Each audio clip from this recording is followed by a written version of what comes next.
Honourable MP Rajya Sabha Anil Kumar Yadav garu, honourable mayor Vijayalakshmi garu, deputy mayor garu, అందరినీ media academy chairman K Srinivas Reddy garu, special commissioner INPR Hanumantharao garu పుష్పగుచ్చాలతో స్వాగతం పలుకుతున్నారు.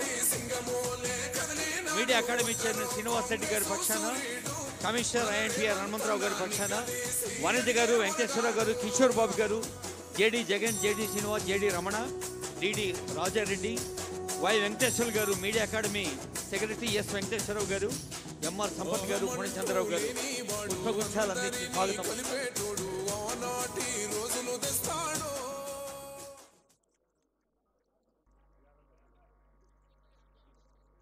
ప్రజాప్రభుత్వంలో పాత్రికేయుల సంక్షేమం కోసం నిరంతరం ఆలోచిస్తూ ఆచరణలోకి తీసుకొచ్చిన వేదికకు మంగళధ్వానాల్ని మించేలాగా గట్టిగా చప్పట్లు కొట్టి ముందుగా మనం మన ఆనందాన్ని వ్యక్తం చేద్దాం. గౌరవనీయులైన ముఖ్యమంత్రి వర్యులు, గౌరవనీయులైన మంత్రివర్యులు, పెద్దలు జ్యోతి వెలిగించి కార్యక్రమాన్ని శుభారంభం చేయవలసిందిగా సవినంగా ప్రార్థిస్తూ ఉన్నాం. I request honourable CM Revanth Reddy గారు అండ్ ముఖ్యమంత్రి గారు గౌరవనీయులు రేవంత్ రెడ్డి గారు మొన్న జూన్ 2వ తేదీ రాష్ట్రావతరణ దినోత్సవ సందర్భంగా ప్రజాంకితం గావించారు జయ జయ హే తెలంగాణ గీతాన్ని. ఇప్పుడు అందరూ లేచి నిలబడదాం. జయ జయ హే తెలంగాణ.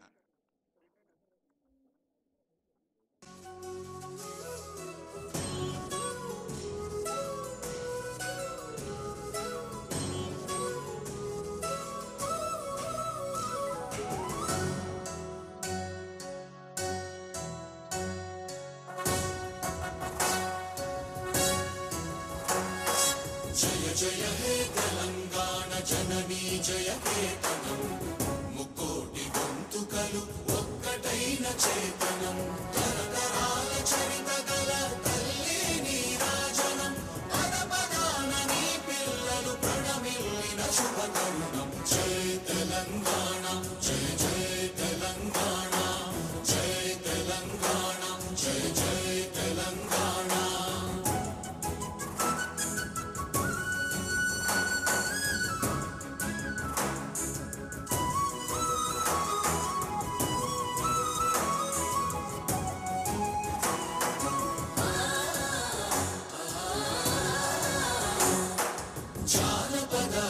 జీవన చావళీలు చాలువాన కవి గాయక వైతాళిక కళల మంజీరాలు, జాతిని జాగృత పరచే గీతాల జనజాతర అనునిత్యము నీ గానం, అమ్మ నీవే మా ప్రాణం. జయ తెలంగాణ జయ జయ తెలంగాణ, జయ తెలంగాణ జయ జయ తెలంగాణ.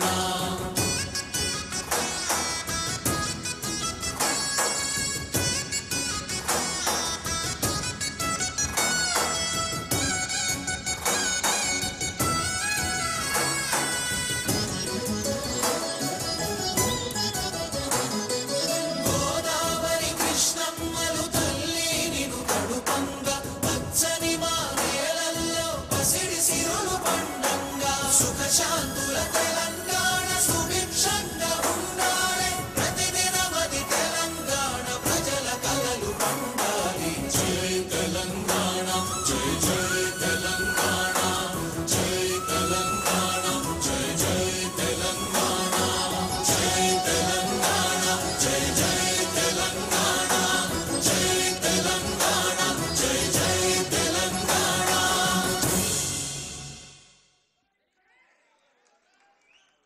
ఈ జనజీవనం జనద్వయ కేతనంగా సాగాలని కాంక్షిస్తోంది పవిత్ర వేదిక. I request Shri Hanumantharao IAS, special commissioner information public relations department for his introductory speech. వారి స్వాగతం వచనాలు. సభాయ నమః. అందరికీ నమస్కారం. ఈరోజు చరిత్రలో లిఖించదగ్గటువంటి రోజు. జర్నలిస్ట్ కుటుంబాలకి, జర్నలిస్టులందరికీ కూడా కాంతి రేఖలు, వెలుగులు పంచేటటువంటి రోజు. ఈ కార్యక్రమానికి విచ్చేసినటువంటి గౌరవ ప్రియతమ ముఖ్యమంత్రి వర్యులు శ్రీ యనమల రేవంత్ రెడ్డి గారికి గట్టి చప్పట్లతోటి వెల్కమ్ చెప్పవలసిందిగా కోరుచున్నాము.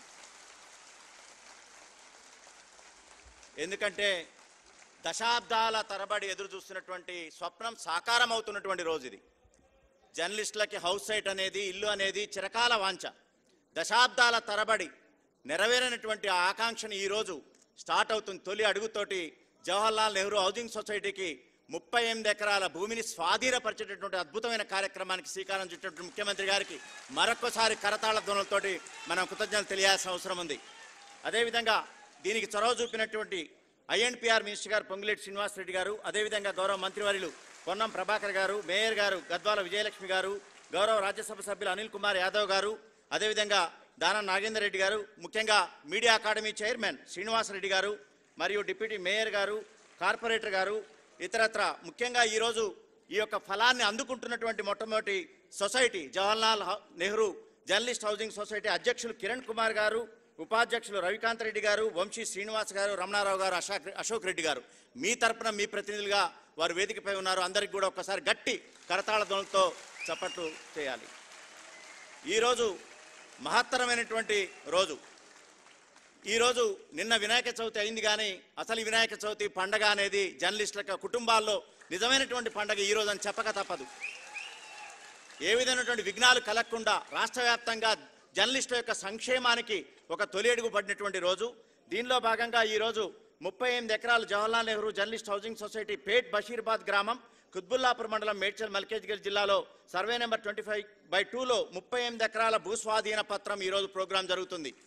అదేవిధంగా జర్నలిస్టులు ఉదయం నుంచి సాయంత్రం వరకు అహోరాత్రులు శ్రమించి ప్రజల యొక్క సమస్యల పట్ల అనునిత్యం అలర్ట్గా ఉంటూ ప్రజల సమస్యల్ని ప్రభుత్వం ముంగిట్లోకి తీసుకున్నటువంటి జర్నలిస్టులు అకాలంగా మరణిస్తే వారి కుటుంబాలను ఆదుకోవడం కోసంగా ఈరోజు ఒకేసారి 44 కుటుంబాలకి ₹1,00,000, చనిపోయినటువంటి జర్నలిస్ట్ కుటుంబాలకి ₹1,00,000 చెక్కులు అందించే రోజు. అదేవిధంగా 3 జర్నలిస్టులు వాళ్ళు అకారణంగా ప్రమాదవశాత్తు పనిచేయలేనటువంటి పరిస్థితిలో ఉంటే ₹50,000 చెక్కులు 3కి అందించేటటువంటి రోజు. ఇంతకంటే మంచి సంక్షేమ కార్యక్రమం, జర్నలిస్టుల సంక్షేమ కార్యక్రమం తొలిమెట్టు అనేది ఇంతకంటే చరిత్రలో లిఖించదగ్గే రోజు ఉండకపోవచ్చు. ఈ రోజు నుంచి స్టార్ట్ అయింది సంక్షేమం వైపు, జర్నలిస్టుల సంక్షేమం వైపు ఇంకా ముందడుగు ఉంటుంది. అదేవిధంగా ఈ 44 కుటుంబాలకి కేవలం ₹1,00,000 ఇవ్వడం కాదు, ఫ్యూచర్లో ప్రతి నెల ₹3,000 పెన్షన్ ఇవ్వడం జరుగుతుంది. అది 1 సంవత్సరం కాదు, 2 సంవత్సరాలు కాదు, 5 సంవత్సరాలు ఆ కుటుంబాన్ని ఆదుకుంటారు. అంతేకాకుండా ఆ కుటుంబానికి సంబంధించిన పిల్లలు, చదువుకునే పిల్లలుంటే 2 పిల్లలకి 1వ తరగతి నుంచి 10వ తరగతి వరకు నెలకి ₹1,000 చొప్పున ట్యూషన్ ఫీజు కూడా చెల్లించడానికి ఈరోజే ముఖ్యమంత్రి గారు శ్రీకారం చుట్టారు. దీంతో పాటుగా ఇప్పటి వరకు 595 కుటుంబాలకు, మరణించినటువంటి జర్నలిస్ట్ కుటుంబాలకి ఈ సహాయం ప్రభుత్వం, తెలంగాణ ప్రభుత్వంలో అందుతుందని మీ అందరి గట్టి చప్పట్ల మధ్య వారందరికీ కృతజ్ఞతలు తెలియాల్సిన అవసరం ఉంది. ముఖ్యమంత్రి గారు సబ్బండ వర్గాలకి సంక్షేమం, అభివృద్ధి 2 రకాలుగా ఒక బేరీజ్ చేసుకుంటూ ముందుకెళ్తున్నటువంటి ఈ తరుణంలో ఈ కార్యక్రమం జర్నలిస్టుల సంక్షేమానికి ఒక తొలిమెట్టుగా, అది ఆగనటువంటి ఒక స్రవంతిగా, ప్రవాహంగా మారబోతుందని చెప్పడానికి ఇది ఒక తొలి సంకేతంగా మనం భావిస్తూ ముగిస్తున్నాను. Thank you. కమిషనర్ ఐఎన్పిఆర్ గారికి ధన్యవాదాలతో యంగ్ ఇండియా ఒకప్పుడు జాతీయోద్యమ కాలంలో నిశ్శబ్ద విప్లవం మహాత్మా గాంధీ గారి పత్రిక నేడు ఆనరబుల్ సీఎం గారి నేతృత్వంలో యంగ్ ఇండియా అన్న పదం తెలంగాణలోనే కాదు, భారతదేశంలోనే కాదు, సిలికాన్ వ్యాలీలో కూడా ప్రతిధ్వనిస్తోంది. ఆర్టిఫిషియల్ ఇంటెలిజెన్స్ లాంటి అనేక ప్రయోజనాత్మక అంశాలతో. మరి నెహ్రూ నేషనల్ హెరాల్డ్ అయినా, గాంధీ యంగ్ ఇండియా అయినా పత్రికల ప్రాధాన్యం నాడు నేడు అంతే గొప్పగా ఉంది. అది గమనించి ముఖ్యమంత్రి గారు పాత్రికేయుల కోసం అనేక అభివృద్ధి సంక్షేమ కార్యక్రమాలతో ముందుకు సాగుతున్నది అనడానికి వేదిక ఉదాహరణ. మరి జనజీవన నాడియా మీడియా అన్న రోజుల్లో ఇప్పుడు మీడియాకు చైర్మన్గా నేతృత్వం వహిస్తున్న వరిష్ఠ పాత్రికేయులు కె శ్రీనివాసరెడ్డి గారి సందేశం.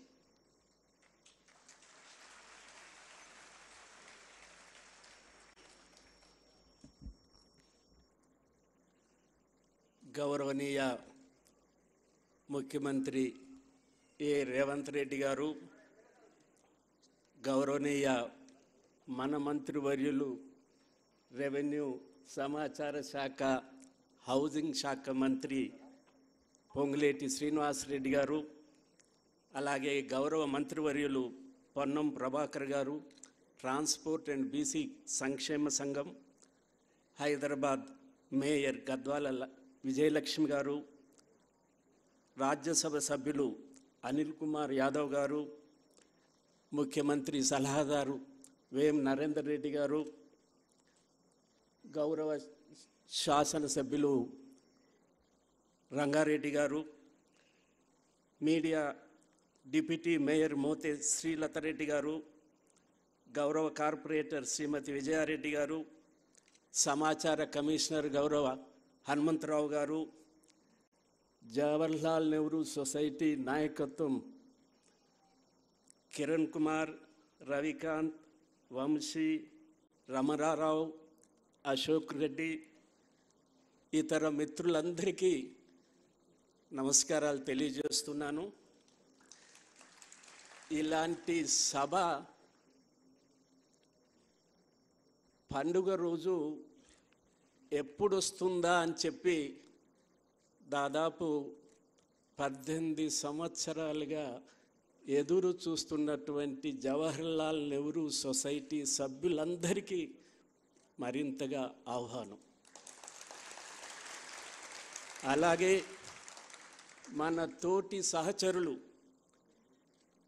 నలుగురికి ఆపద్బాంధవులుగా అకాడమీ రాష్ట్ర ప్రభుత్వం 50,000 నుంచి 1,00,000 రూపాయలు అందచేయటం ద్వారా వారు ఆరోగ్యం బాగు చేసుకొని మన వరుసలోనే కూర్చొని ఉన్న మిత్రులకి, 40 మంది చనిపోయిన జర్నలిస్టు కుటుంబాలు 2-3 సంవత్సరాలుగా వెయిట్ చేస్తున్నారు.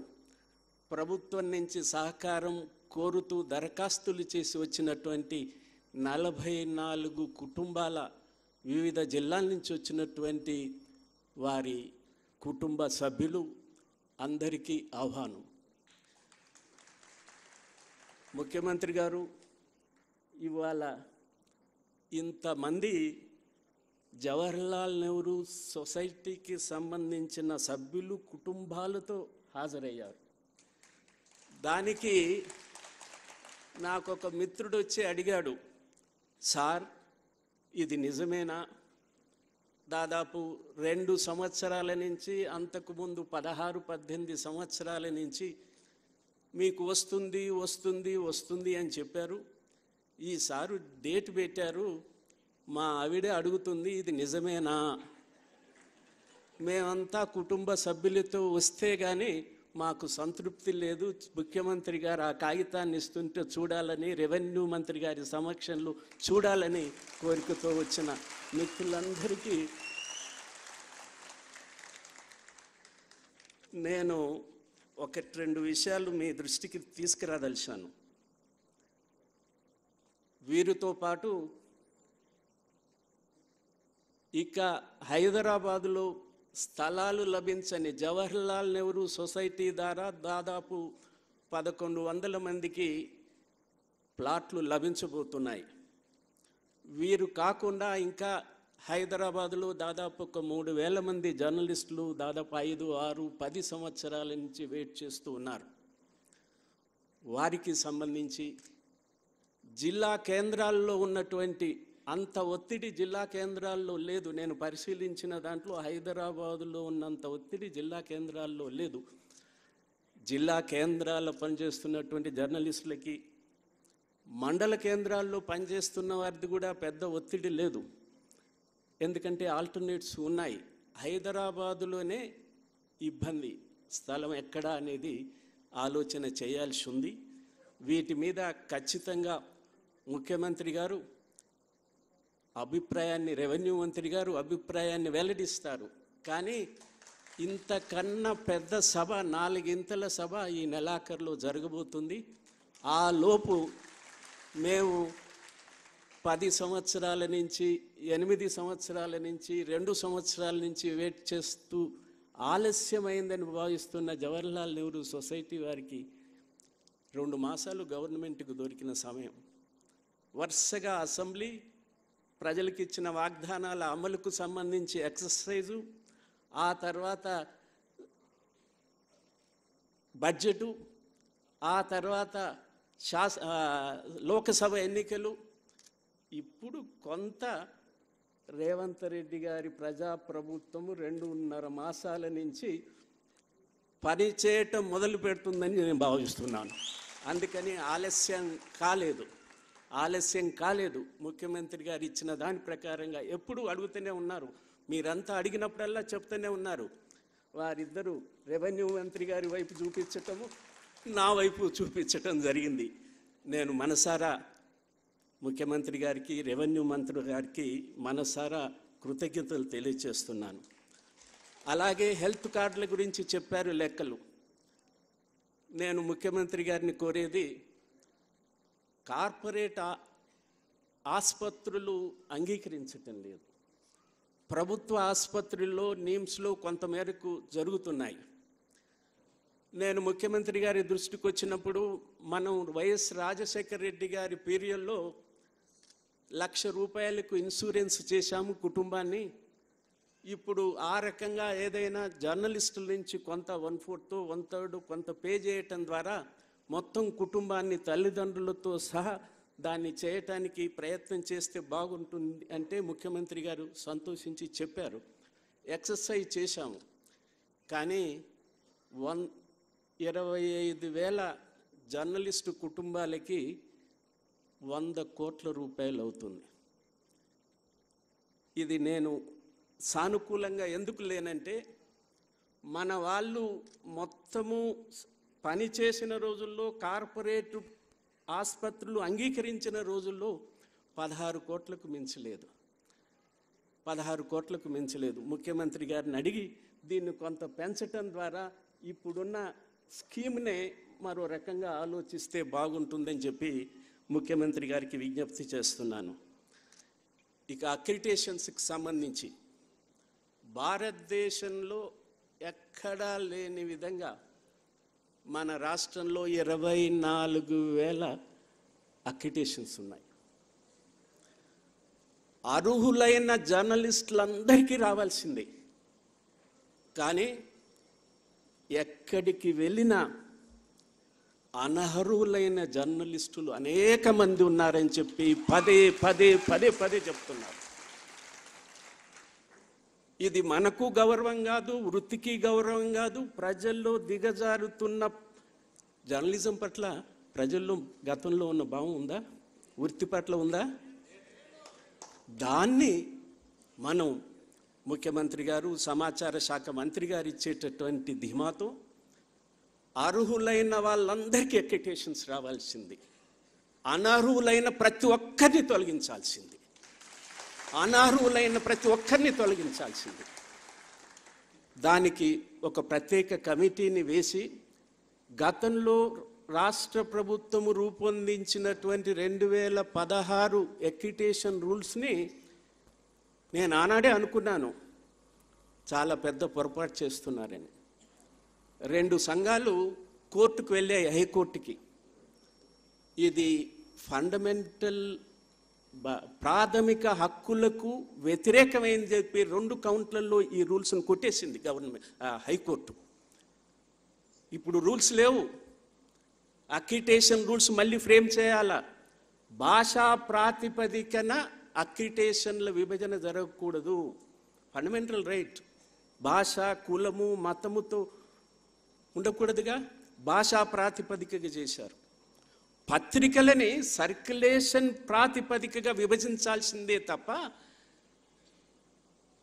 25,000 సర్క్యులేషన్ లోపు ఉన్న జర్నలిస్టులకి పత్రికకి స్మాల్ న్యూస్ పేపర్ కింద పరిగణిస్తాము. 25,000 పైన 50,000 మధ్య ఉన్నదాన్ని మధ్య తరహా పత్రికలు గుర్తిస్తారు. 50,000కు పైగా 75,000 వరకు పైన ఉన్న పత్రికల్ని బిగ్ న్యూస్ పేపర్స్. ఇది RNI, గవర్నమెంట్ ఆఫ్ ఇండియా తయారు చేసినటువంటి రూల్ ఈ దేశం మొత్తము అమలు అవుతుంది. దాన్ని ఇంకా విభజించడానికి వీల్లేదు. అందువల్ల కొత్త కమిటీ ఈ రూల్స్ను ఫ్రేమ్ చేయటంలో, అక్రిడిటేషన్స్ ఇవ్వటంలో ఖచ్చితంగా అర్హులైన జర్నలిస్టులందరికీ వచ్చేటట్టు ఖచ్చితంగా రూల్స్ ఫ్రేమ్ చేస్తాం. అనర్హులైన ఏ ఒక్క జర్నలిస్టు ఒక్కరు మిగలకూడదు. గౌరవం పోతుంది. అమ్ముకుంటున్నారు అక్రిడిటేషన్స్ని. పేరు పెట్టి బ్లాక్మెయిల్ చేస్తున్నారు. అక్రిడిటేషన్స్ చూపించి హైదరాబాదులో, ఇతర ప్రాంతాలలో ఒక కుటుంబం ఆత్మహత్య చేసుకుంది. మనం అంతా పత్రికల్లో చదివాం. దీన్ని మనం వర్కింగ్ జర్నలిస్టులుగా, ప్రొఫెషనల్ జర్నలిస్టులుగా అరికట్టకపోతే మనకే ప్రమాదం, వృత్తికి ప్రమాదం. ఆఖరి మాటగా అకాడమీ వృత్తి నైపుణ్యాన్ని పెంపొందించాలా, క్లాసులు 2-3 రోజుల క్లాసులు పెట్టాలా, సెమినార్స్ పెట్టాలా, వర్క్షాప్ పెట్టాలా. మన మిత్రులు ఎవరు ఇది అడగటంలే, హౌస్ సైటు ఎక్విటేషను.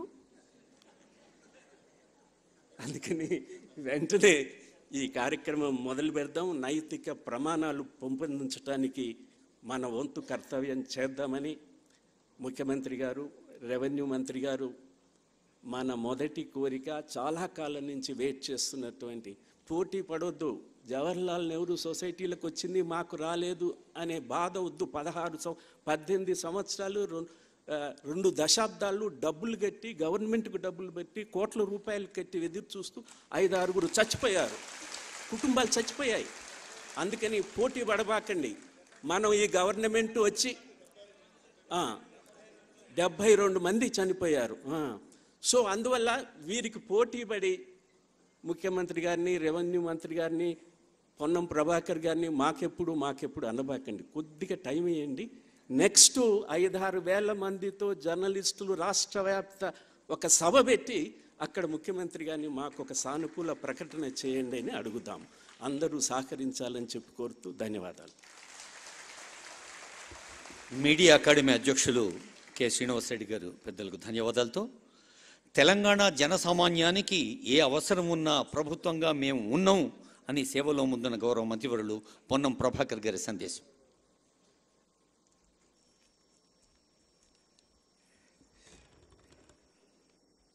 చాలా కాలంగా వేచి చూస్తున్నటువంటి జర్నలిస్టులకు సంబంధించిన ఇళ్ల పట్టాల కార్యక్రమానికి ఈరోజు ముగింపు పలికి వారందరికీ కూడా ఒక శుభం సందర్భంలో వారికి పట్టాలు ఇచ్చే కార్యక్రమానికి సంబంధించిన గౌరవ నాయకత్వం వహిస్తున్న ముఖ్యమంత్రి శ్రీ రేవంత్ రెడ్డి గారికి, అదేవిధంగా రెవెన్యూ శాఖ మంత్రి, గృహ నిర్మాణ శాఖ మంత్రి, సమాచార పౌర శాఖ 3 శాఖలకు సంబంధించి మీ కన్సర్న్డ్ అన్ని కూడా ఆర్గనైజ్ చేసేటువంటి మినిస్టర్గా శ్రీ పొంగులేటి శ్రీనివాసరెడ్డి గారు, అదేవిధంగా అకాడమీ చైర్మన్ శ్రీనివాసరెడ్డి గారు, అనిల్ కుమార్ యాదవ్ గారు, వేం నరేందర్ రెడ్డి గారు, చామల కిరణ్ రెడ్డి గారు, మల్లెడ్డి రంగారెడ్డి గారు, మేయర్ గారు, డిప్యూటీ మేయర్ గారు, ఇన్ఫర్మేషన్ కమిషనర్ గారు, ఇక్కడికి విచ్చేసిన సీనియర్ జర్నలిస్టులు అందరూ, ఎన్ఎస్సీ అప్పటి నుంచి చూస్తుంటే ఇప్పటి వరకు అంత పెద్ద పెద్ద మనుషులుగా ఉన్నటువంటి జర్నలిస్టులు అందరికీ పేరున నమస్కారాలు. వనవాసం కూడా 14 సంవత్సరాలే కానీ మీకు 18 సంవత్సరాలు పట్టింది గమ్యం చేరడానికి. ఇల్లు కట్టి చూడు, పెళ్లి చేసి చూడన్నట్టుగా ఇప్పుడు ఇంటికి ఒక మోక్షం వస్తూ ఉంది. మీ అందరికీ శుభాకాంక్షలు. తప్పకుండా ఇది ఒక శుభ పరిణామం. ఎందుకంటే ప్రభుత్వానికి ప్రజలకు మధ్య వారధిగా ఉండేటువంటి వృత్తిలో ఉండి, ఇంతకుముందు పెద్దలు శ్రీనివాసరెడ్డి గారు చెప్పినట్టుగా మండలాల్లో, జిల్లాల్లో కొద్దో గొప్ప వారికి అక్కడనే స్థిర నివాసాలు ఉండడం వల్ల వృత్తిపరంగా ఇబ్బంది లేకపోవచ్చు. కానీ వృత్తిపరంగా అన్ని జిల్లాల నుంచి, అన్ని పట్టణాల నుంచి ఇక్కడికి వచ్చి వృత్తిపరంగా చేస్తూ ఉన్నటువంటి మీ అందరికీ సంబంధించిన ఒక ఇల్లును, ఉదాహరణ నేను కూడా ఒక ఇల్లు కట్టుకోవాలంటే ఎకరన్నర అమ్ముతే గుంట వచ్చే పరిస్థితి లేదు ముఖ్యమంత్రి గారు. అట్లా అమ్ముకొని ప్రాక్టికల్గా చూసినాం, చాలా ఇబ్బంది ఉన్నది. అంటే వాస్తవంగా ఆ ఎమ్మెల్యే ఎంపీల చట్టంలో అప్పుడు మేము 2005లో మార్క్ఫెడ్ చేయడం ఉంది కాబట్టి మాకు కూడా జాగా రాకుండే. ఏది ఏమైనా ఒక జాగా, ఇల్లు అనేటువంటి ఒక పెద్ద కళ. దాన్ని ఈ సందర్భంగా 18 సంవత్సరాలు పరిష్కరించబడినటువంటి ఒక సమస్య జటిలమై, మరి పెద్దలు ఈ సందర్భంగా మనం ఇద్దరికి ప్రత్యేకంగా కృతజ్ఞతలు చెప్పాలి. ఒకరు మన చీఫ్ జస్టిస్ గౌరవ రమణ గారికి అయితే, దాన్ని అమలు చేసినటువంటి గౌరవ ముఖ్యమంత్రి గారు కూడా సమస్య పరిష్కారమై 2 సంవత్సరాలు అయింది. మనం అందరూ, మీరు అందరం కొట్లాడి సాధించుకున్న తెలంగాణలో మన ప్రభుత్వం ఏర్పడి కూడా దాన్ని మనం పరిష్కరించలేకపోయినాం. కానీ ప్రతిపక్షంలో ఉన్నప్పుడు రాష్ట్ర కాంగ్రెస్ అధ్యక్షుడిగా రేవంత్ రెడ్డి గారు పార్టీ తరఫున మీకు హామీ ఇచ్చి 2 సంవత్సరాలు ఈ అంశం పెండింగ్లో ఉన్నప్పుడు కూడా మేము ఏర్పడ్డ మొదటి సంవత్సరంలోనే ఈ యొక్క సమస్యను పరిష్కరించి ఈరోజు మీ అందరికీ కూడా ఆ యొక్క జటిలమైన సమస్యను పరిష్కారం చేసి మీకు అందజేస్తూ ఉన్నారు. నేను గౌరవ ముఖ్యమంత్రి గారికి గ్రామీణ ప్రాంతాలకు సంబంధించి ఒక గ్రామీణ ప్రాంత నియోజకవర్గం, హుస్నాబాద్ లాంటి నియోజకవర్గం నుంచి ప్రాతినిధ్యం వహించే సందర్భంలో ఈరోజు గ్రామీణ అక్రిడేషన్లు, జర్నలిస్టులు నైపుణ్యత లేదా నైతిక విలువలకు సంబంధించి శ్రీనివాసరెడ్డి గారు చెప్పినారు కాబట్టి నేను ఆ మాటల జోలికి పోను. కానీ దయచేసి క్షేత్రస్థాయిలో నిజంగా ఇబ్బందుల్లో ఉన్నటువంటి కొంత జర్నలిస్టులు ఉన్నారు. వారికి కూడా వృత్తిలో నైపుణ్యం ఉండి నిబద్ధతతో పనిచేయగలిగి వారు ఎటువంటి పొరపాటు చేయకుండా ఉండాలంటే ఎక్కడైతే అవసరం ఉండి ఇల్లు లేదనుకుంటారో వాళ్ళందరూ కూడా ఒక చట్టంలోనే ఏదైనా ఒక పద్ధతిని చేసి రాష్ట్ర వ్యాప్తంగా మండల కేంద్రాల్లో జిల్లా కేంద్రాల్లో ఉన్నటువంటి వాళ్ళందరికీ, ఎందుకంటే 2000 నేను అనుకుంటా నెదురుమల్లి జనార్దన్ రెడ్డి గారు ముఖ్యమంత్రి ఉన్నప్పుడు కరీంనగర్లో అప్పుడు దేవులపల్లి అమర్ గారు వారందరూ అక్కడ ఉండి, రమణారావు గారు కూడా అక్కడ ఉండి, వీళ్ళందరూ కూడా అప్పుడు ఆ రోజు మరి అక్కడ జర్నలిస్టులకు స్థలాలు ఇచ్చడం జరిగింది. అట్లనే ఇప్పుడు కూడా ఒక చరిత్రలో నిలిచిపోవాలనుకుంటే అప్పుడు ఆనాడు జర్నలిస్టుల కాలనీలుగా ఎట్లయితే ఏర్పడ్డాయో రాష్ట్ర వ్యాప్తంగా కాంగ్రెస్ ప్రభుత్వంలో మేమంతా కూడా వినడం, మేము చెప్పిందే మీరు వినాలనేటువంటి మనస్తత్వం ఉండే పార్టీ కాంగ్రెస్ పార్టీ కాదు. ప్రజాస్వామికంగా అందరూ బాగుండాలి, అన్ని వర్గాలు బాగుండాలి, అందరూ బాగుంటేనే ప్రజాస్వామ్యం బాగుంటుంది. ప్రజాస్వామ్యాన్ని నమ్మకంగా రాజ్యాంగాన్ని రక్షించే విధంగా పరిపాలించే పార్టీ కాంగ్రెస్ పార్టీ. అందులో మీ అందరూ అభిప్రాయాలు తీసుకుంటారు కాబట్టి నేను కూడా ఒక పౌరుడిగా మంత్రి అయినప్పటికీ కూడా గ్రామీణ ప్రాంతాల్లో ఉన్న జర్నలిస్టులకు సంబంధించి మరి వాళ్ళ ల్యాండ్స్ కూడా కొంచెం సానుకూలంగా స్పందించాలని కోరుతూ మీ అందరికీ పేరు పేరున నిజంగా కూడా చాలా సంతోషంగా ఉంది. మీ అందరినీ ఇక్కడ చూస్తున్నట్టయితే 18 సంవత్సరాలు అనేది చాలా తక్కువ సమయం కాదు. ఒక పుట్టిన పిల్లాడు ఓటేసే హక్కు దాకా వచ్చినటువంటి వయసు అలా ఆయన కూడా మేజర్ అయిపోయి అటువంటి పరిస్థితుల్లో మీ అందరూ కూడా ఈరోజు ఒక జాగా ఓనర్ అవుతున్నందుకు మీ అందరికీ నాకు మరొక్కసారి హైదరాబాద్ ఇన్ఛార్జ్ మంత్రిగా ఆ ఏరియా రంగారెడ్డి జిల్లాలో వస్తుంది కావచ్చు, బషీర్బాగ్ అయినప్పటికీ కూడా కార్యక్రమం సందర్భంగా మీ అందరికీ పేరు పేరున వ్యక్తిగతంగా నా ఆర్థిక శుభాకాంక్షలు తెలియజేస్తూ భవిష్యత్తులో ఈ నవరాత్రుల సందర్భంగా పొందుతున్న ఈ యొక్క జాగా ఎటువంటి విఘ్నాలు లేకుండా మంచి గృహం నిర్మించుకొని మరి ఒక గృహ ప్రవేశం కూడా తొందరలో జరుపుకోవాలని ఆకాంక్షిస్తూ అందరికీ నా శుభాకాంక్షలు చెప్తూ సెలవు తీసుకుంటా ఉన్నాను. గౌరవ మంత్రివర్యులు పొన్నం ప్రభాకర్ గారికి ధన్యవాదాలు, నమస్సులు. వార్త యందు జగతి వర్ధిల్లుతున్నది అని మహాభారతం అన్న మరి రేపే జయంతి. ప్రజాకవి కాళోజీ ఒకే ఒక్క సిరాచుక్క 1,00,000 మెదళ్లకు కదలిక అన్న పాత్రికేయ రంగం ప్రాధాన్యం ఎరిగిన పెద్దలు జర్నలిస్టుల కోరికల్ని జనరస్గా పరిష్కరిస్తూ సాగుతూ మరి ప్రజల కోరికలు నెరవేర్చడంలోనే గుండెల నిండా ఆనందం పొంగేటి మన మంత్రి పొంగులేటి వారి సందేశం.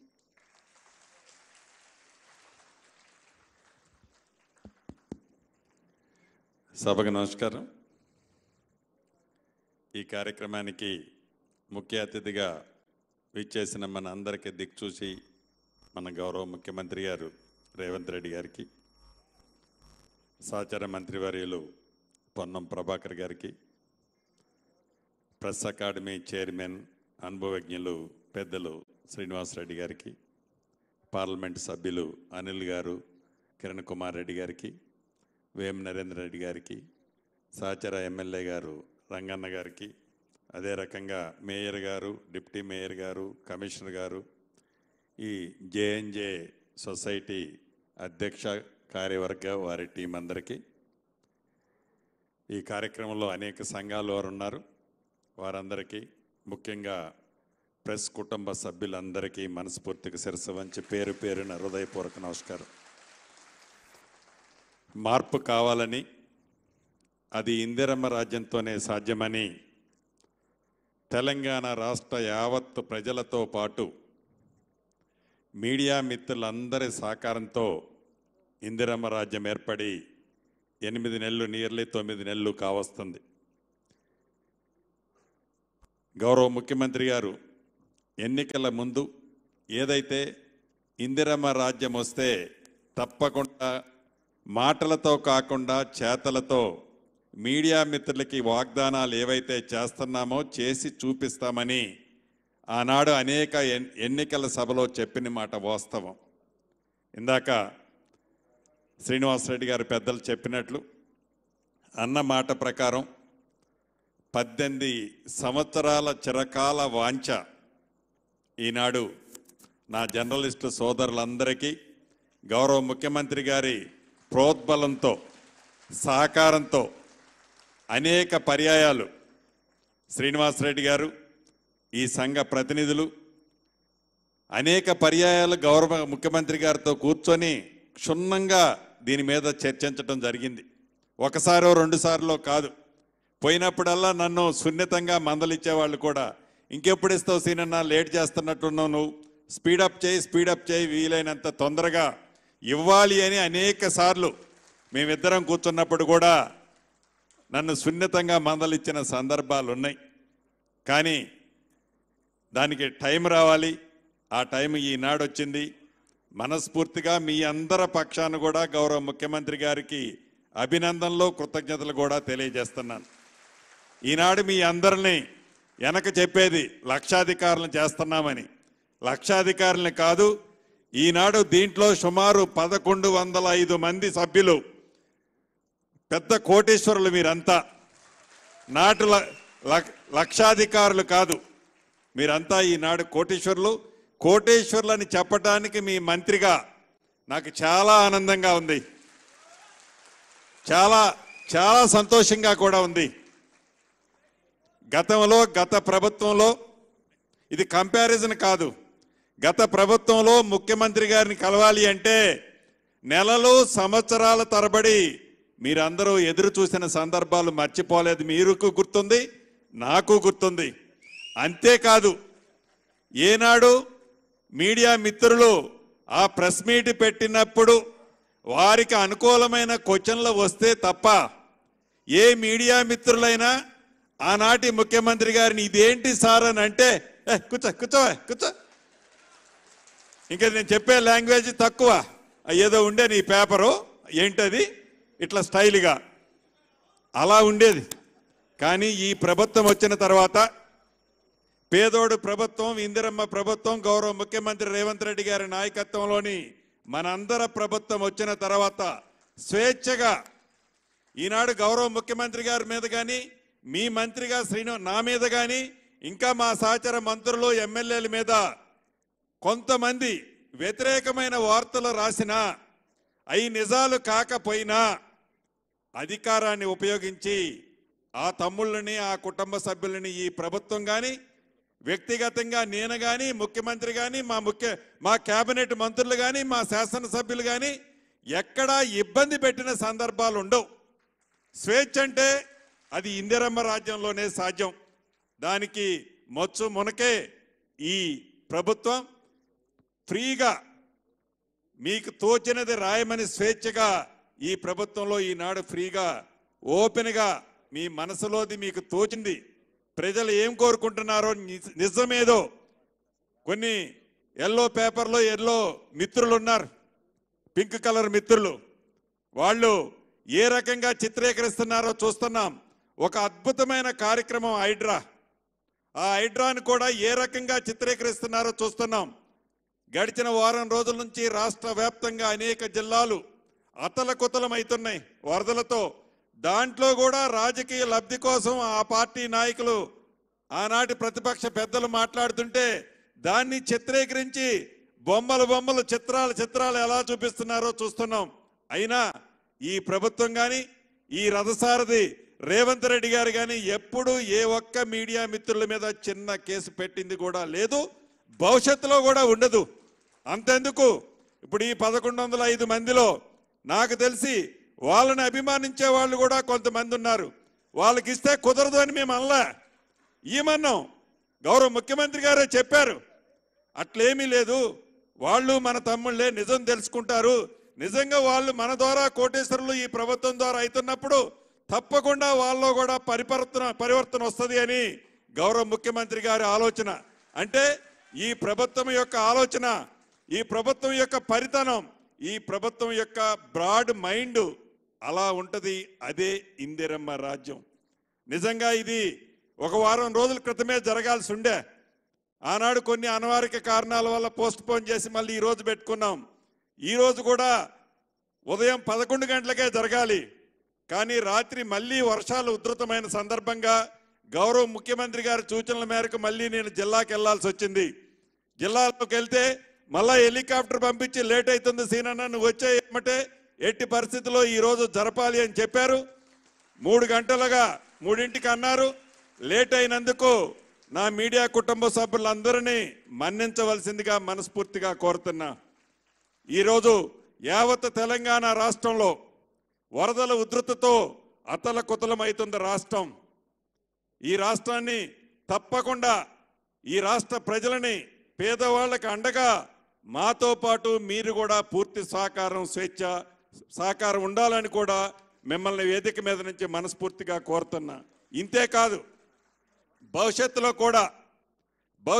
కూడా నిజంగా పేదవాళ్ళు ఏ ప్రభుత్వాన్ని అయితే కోరుకున్నారో, పేదవాళ్ళు ఏమి కావాలనుకొని ఈ ఇందిరమ్మ రాజ్యాన్ని తెచ్చుకున్నారో ఆ దిశగా గౌరవ ముఖ్యమంత్రి గారు ఈరోజు తీసుకునే అనేక మంచి నిర్ణయాలు, అది మూసీ ప్రక్షాళనే కావచ్చు, 4th సిటీయే కావచ్చు, టౌన్లో డెవలప్మెంట్సే కావచ్చు, రైతులకి రుణమాఫీ, నిజంగా 31,000 కోట్లు ఈనాడు ఈ ప్రభుత్వం ఇచ్చే పరిస్థితిలో లేదు. నిజం చెప్పుకోవాలంటే అది కేవలం గౌరవ ముఖ్యమంత్రి గారు పొట్టు మొంకి పట్టు పెట్టారు. ఏది ఏమైనా రైతన్నలకు అండగా ఉండాలి, రైతన్నను కాపాడుకోవాలి, రైతన్న లేకపోతే మనందరం జీవించడమే కష్టమో ఒక రైతుగా నాకు తెలుసు అని అనేక ఇబ్బందులు పడి సుమారు 18,000 కోట్లు పైగా ఈనాడు ఈ ప్రభుత్వం రైతన్నల ఖాతాలో జమ చేసింది. ఇంకా 12,500-13,000 కోట్లు కూడా ఇవ్వాలి. ఇచ్చే ప్రాసెస్లో ఏవైతే ఉన్నాయో వాటన్నిటినీ సవరించి ఏదైతే 2 లక్షల పైన ఉన్న అమౌంట్ని రైతన్నలు కట్టిన తర్వాత మనం వేస్తేనే ఆ బ్యాంకర్ తిరిగి వాళ్ళకి చెల్లిస్తారని ఇలా ఆ డబ్బు కూడా వేసే కార్యక్రమాన్ని యుద్ధ ప్రాతిపదిక మీద ఈ ప్రభుత్వం గౌరవ ముఖ్యమంత్రి రేవంత్ రెడ్డి గారి చేతులతో చేపట్టింది. దీన్ని కూడా ఒక రాజకీయం. చివరికి వరదలు ఖమ్మం వచ్చారు. ఖమ్మం వచ్చినప్పుడు ఇక్కడున్న మీడియా మిత్రులందరికీ తెలుసు, దాని మీద కూడా వెనక పెద్దోళ్ళు చెప్తుండేది శవాల మీద చిల్లర ఎరుకునే రాజకీయాలు అని. వరదల్లో కూడా బురద రాజకీయాలు చేస్తూ ఈ ప్రభుత్వాన్ని చిన్నబుచ్చే విధంగా ఈ ప్రభుత్వం చేస్తున్న మంచితనాన్ని ఆ బురదలో పెట్టాలని వాళ్ళు పగటి కలలు కంటుంటే ప్రజలు ప్రతిదీ గమనిస్తున్నారు, ప్రతిదీ చూస్తున్నారు. 2 సార్లు కర్రు కాల్చి వాదపెట్టినా ఇంకా వాళ్ళకి జ్ఞానోదయం కాలే. నిన్న మొన్న కేంద్ర ప్రభుత్వం నుంచి మంత్రులు వచ్చారు. ఇంతకుముందు కూడా కిషన్ రెడ్డి గారు నేను కలిసే వచ్చాం. అంటే గౌరవ ముఖ్యమంత్రి గారు ఆనాటి ఇప్పుడు ప్రధానమంత్రి గారు తెలంగాణ రాష్ట్రానికి వస్తే పోయి ఈ రాష్ట్ర పరిస్థితి యథార్థం ఏంటో చెప్పి ఈ రాష్ట్రానికి కేంద్రం నుంచి ఏం కావాలని అడిగితే దాన్ని పెద్దన్న పాత్ర పోషించమని అడిగితే బడే బాయ్ చోటే బాయ్ అని దానికి కూడా రంకు కట్టారు. అంటే ఎంత దౌర్భాగ్యమైన ఆలోచన ఆనాడు ప్రతిపక్షానికి ఉండేది. చివరికి వాళ్ళు మీడియా మిత్రుల మీద కూడా ఎలా ఉక్కు పాదం పెట్టాలని చూశారో మీకు తెలియంది కాదు. చివరగా నేను చెప్పదలుచుకుంది, గౌరవ ముఖ్యమంత్రి గారు ఇప్పుడు సుమారు 38 ఎకరాలు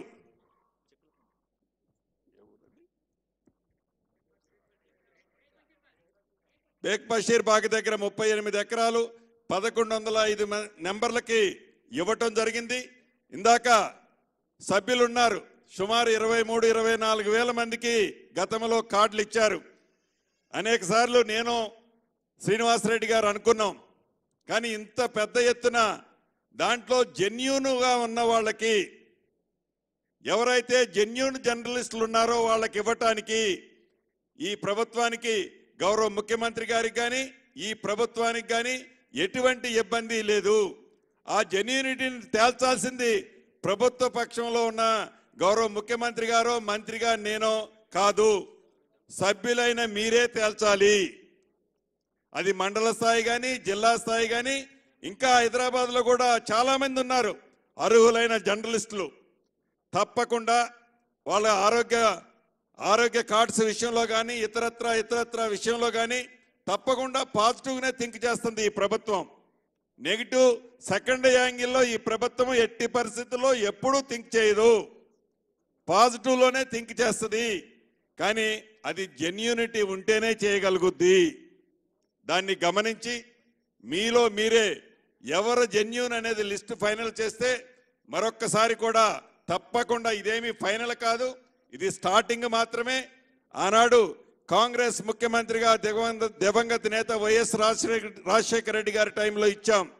మళ్ళీ కాంగ్రెస్ ప్రభుత్వం వచ్చిన తర్వాత ఈనాడు గౌరవ ముఖ్యమంత్రి రేవంత్ రెడ్డి గారి నాయకత్వంలో ఇస్తున్నాం.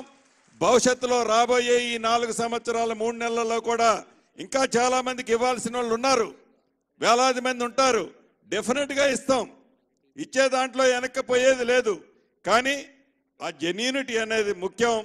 దాన్ని తప్పకుండా మీరే ఫైనల్ చేసి ఇందాక అధ్యక్షులు మీ చైర్మన్ గారు చెప్పినట్లు మీరే ఒక కమిటీని కాన్స్టిట్యూట్ చేద్దాం.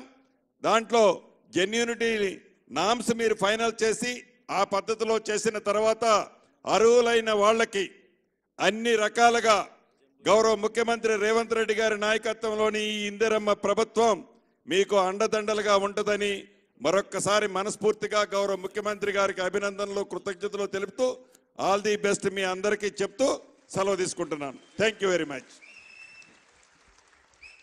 గౌరవ మంత్రివర్యుల సందేశానికి ధన్యవాదాలు.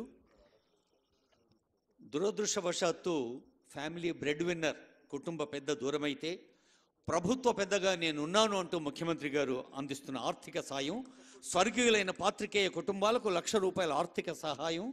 ఇప్పుడు నూనె సత్యవతి గారు, మహబూబాబాద్. నూనె సత్యవతి గారు, తర్వాత బ్యాగరి లక్ష్మి గారు నారాయణపేట, సత్యవతి గారు వారి కుటుంబ పెద్ద సూర్య పత్రిక సేవలు అందించారు, బ్యాగరి లక్ష్మి గారు వార్త. ఆ తర్వాత ములుగు జిల్లా ఆళ్ల వరలక్ష్మి సాక్షి, ములుగు ఆళ్ల వరలక్ష్మి. తర్వాత మండలి లక్ష్మి మన తెలంగాణ కామారెడ్డి, మండలి లక్ష్మి గారు మన తెలంగాణ కామారెడ్డి. తర్వాత సానా సుమలత గారు BCN న్యూస్ హైదరాబాద్, అమ్మ సుమలతమ్మ. Naseerunnisa Begum metro evening Mahabub Nagar.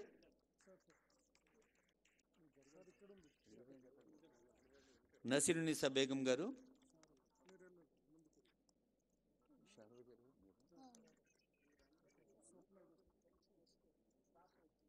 ₹1,00,000 ఆర్థిక సాయంతో పాటు మరి మన మీడియా అకాడమీ చైర్మన్ గారు గుర్తు చేస్తున్నారు, ప్రతి నెల ₹3,000 పెన్షన్ కూడా ఇస్తోంది ప్రభుత్వం. అలాగే 2 పిల్లలకు ₹1,000 చొప్పున ట్యూషన్ ఫీజు కూడా అందజేస్తోంది. నసీరునిసా బేగం గారు అందుకుంటున్నారు ఆర్థిక సాయాన్ని. తర్వాత CH శారద గారు సూర్య పత్రిక భద్రాద్రి కొత్తగూడెం.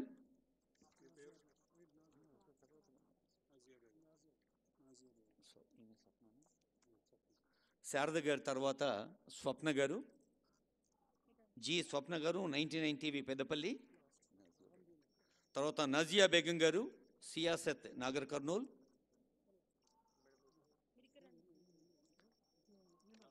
ఆ తర్వాత వీణ గారు మనం భూపాలపల్లి.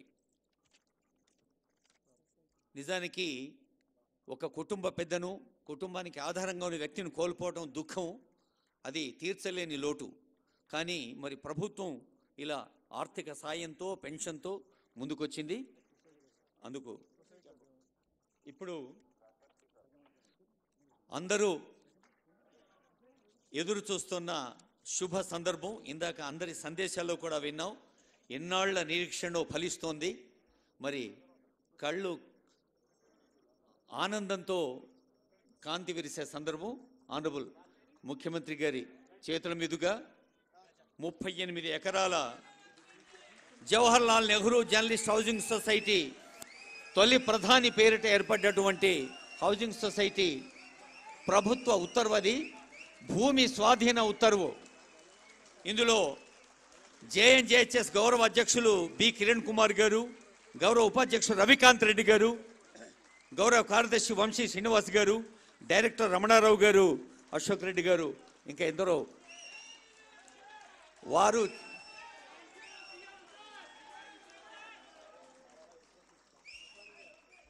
ఇది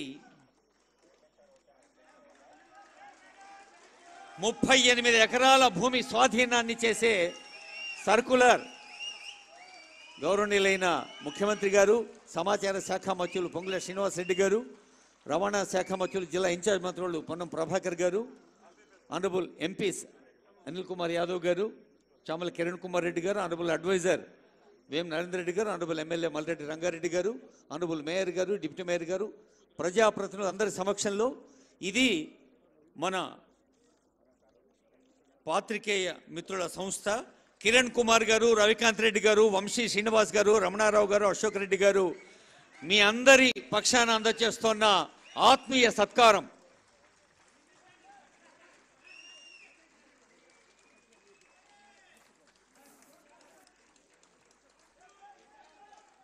ఏమండి, చప్పట్లకు పోటీ పెడదాం. బంగ్లా నుంచి ఎక్కువ వస్తాయా చప్పట్లు, కింద నుంచి ఎక్కువ వస్తాయా?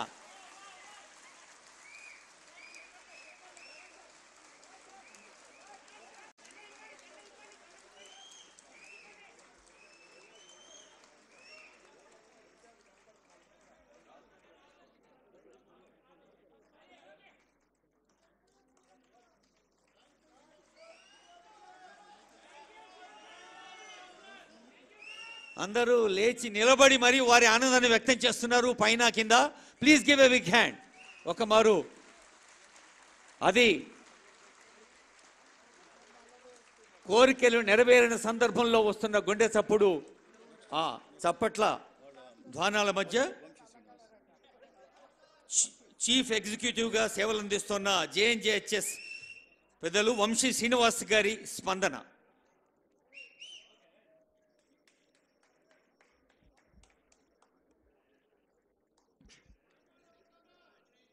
గత 20 సంవత్సరాలుగా ఈ క్షణం కోసం మనం ఎదురు చూస్తున్నాం. ఈ క్షణాన్ని మనకి అందించినటువంటి కేవలం జర్నలిస్టులే కాకుండా తెలంగాణ ప్రజలందరికీ కూడా వాళ్ళ ఆకాంక్షలు నెరవేరుస్తున్నటువంటి ప్రజాప్రభుత్వం అధినేత ముఖ్యమంత్రి శ్రీ రేవంత్ రెడ్డి గారికి,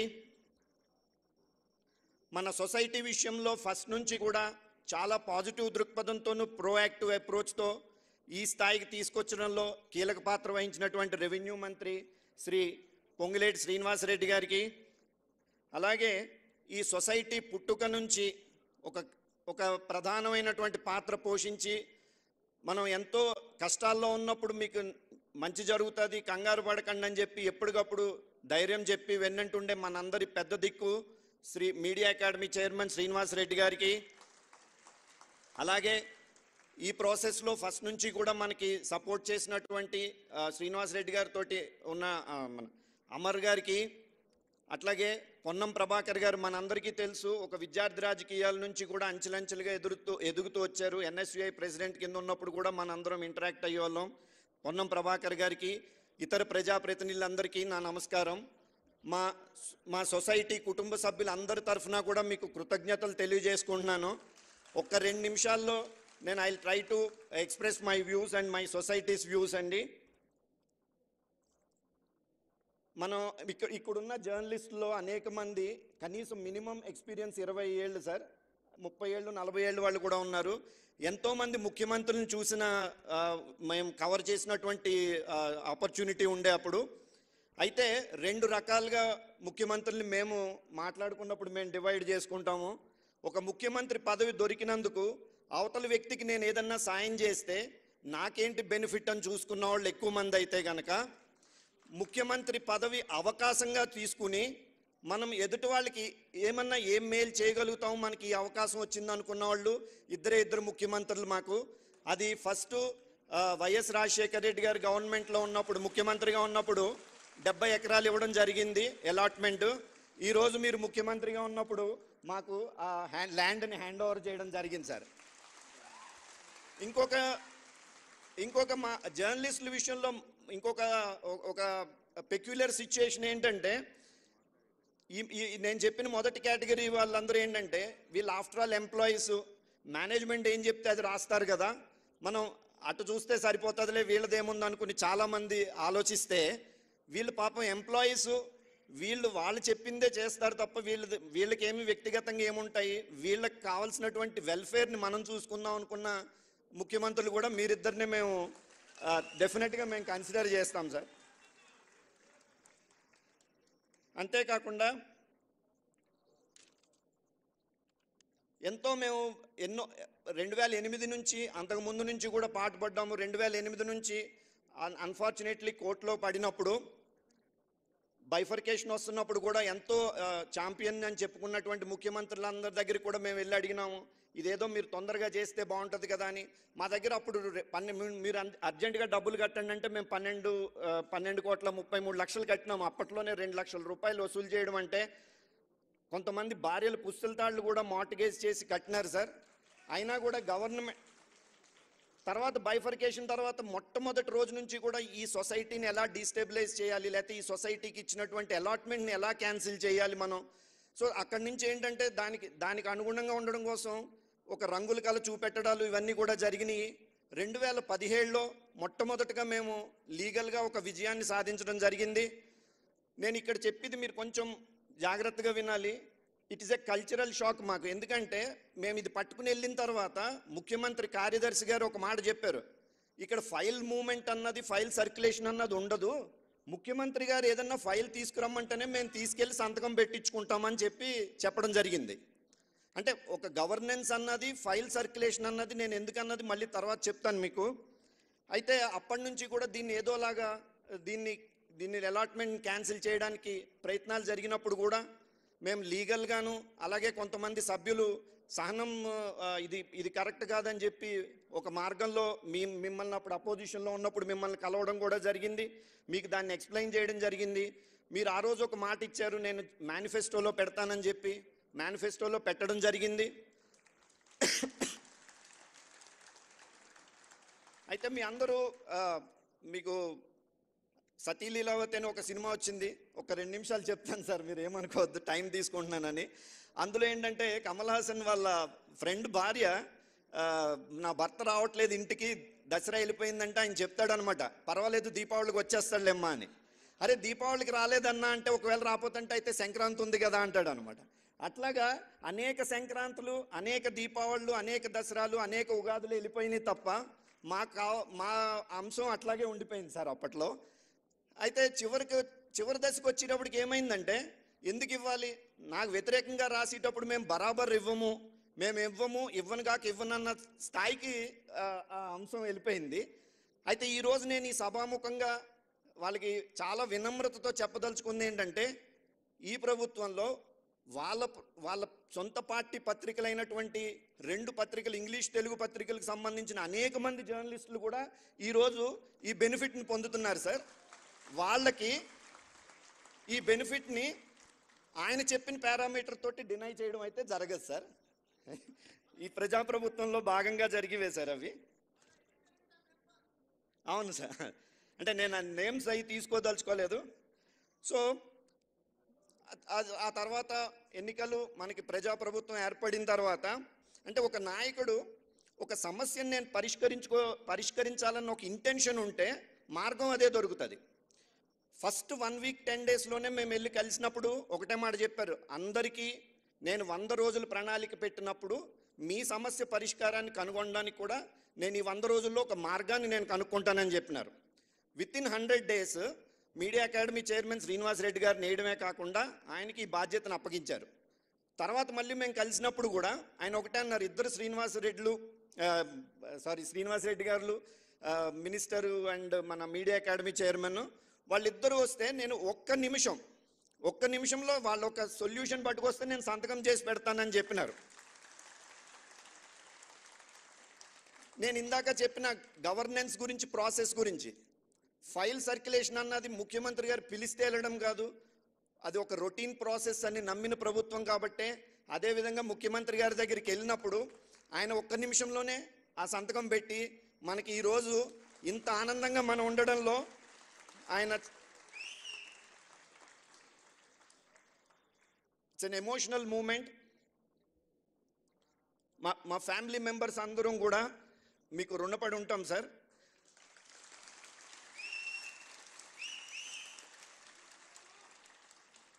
అయితే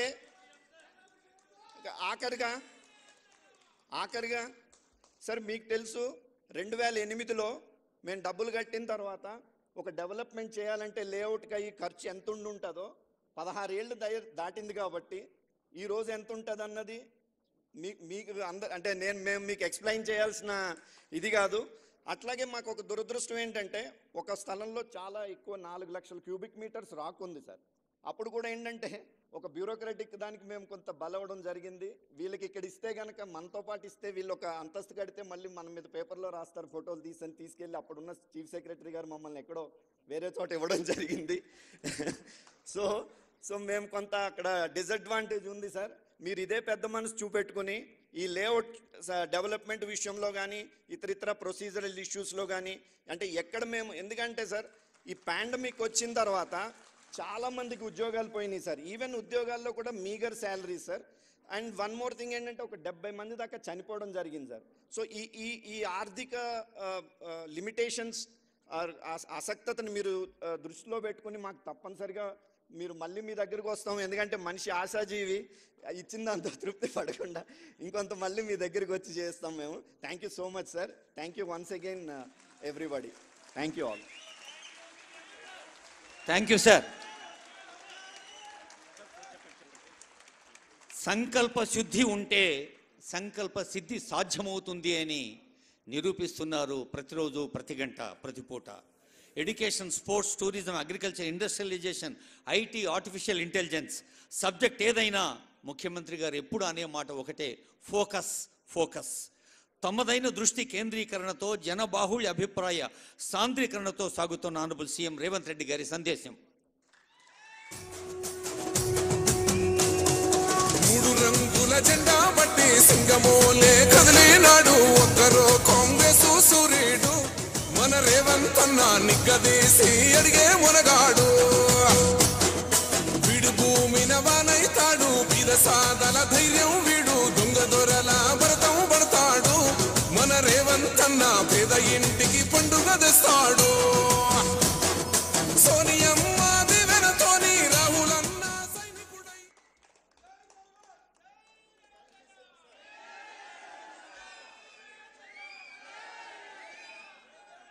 మిత్రులారా, ఇప్పుడు తెలంగాణ సోదర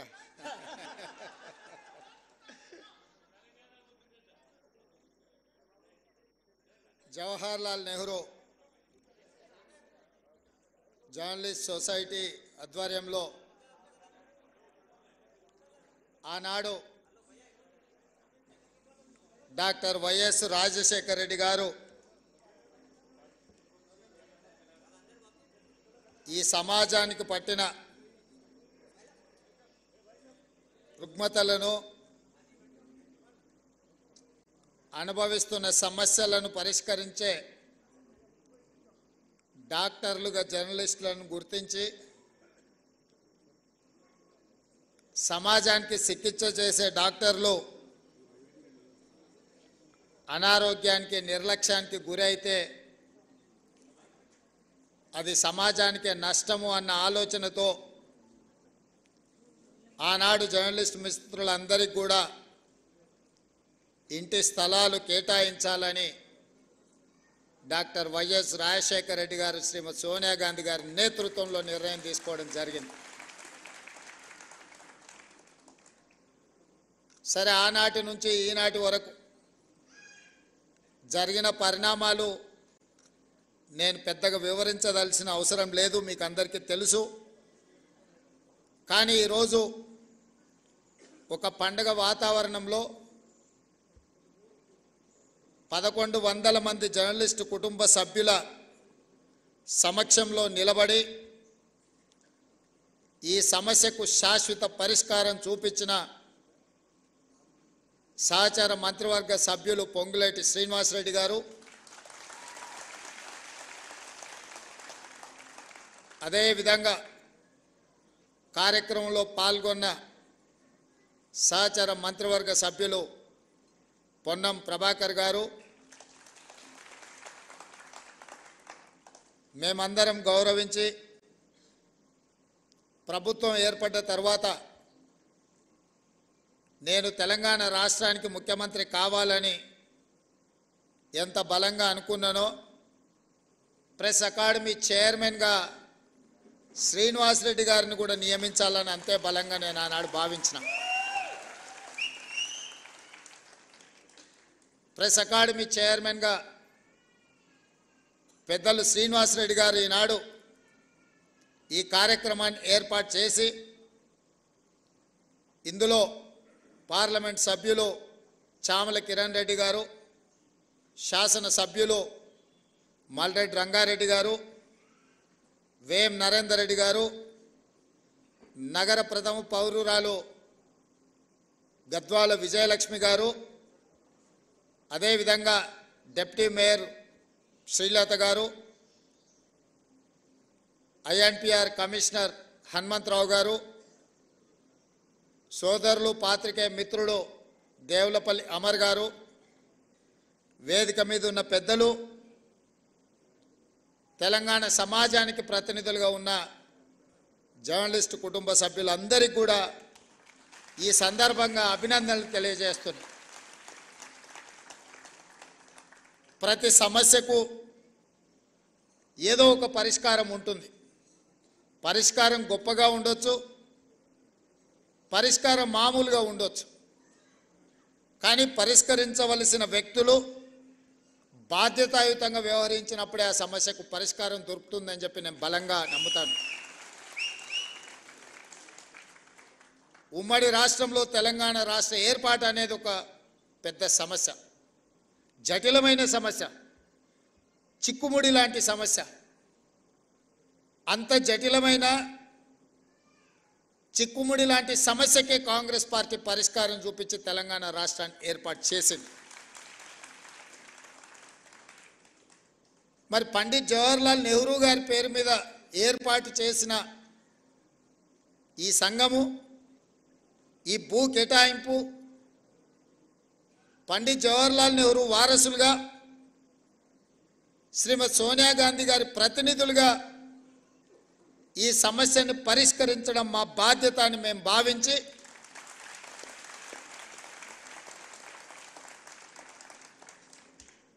మా మిత్రుడు శ్రీనివాసరెడ్డి గారు 2 శాఖలు వారు కోరుకోలేదు. రెవెన్యూ శాఖ వారు కోరుకోలేదు, ఐఎండ్పిఆర్ శాఖ వారు కోరుకోలేదు. ఈ రెండింటిని నేనే వారిని తీసుకోవాలని చెప్పి ఢిల్లీలో చెప్పి వారికి శాఖలను కేటాయించాను. వారు ఆ 2 శాఖలను ఉపయోగించి ఈరోజు మీ సమస్యకు పరిష్కారం చూపించారు.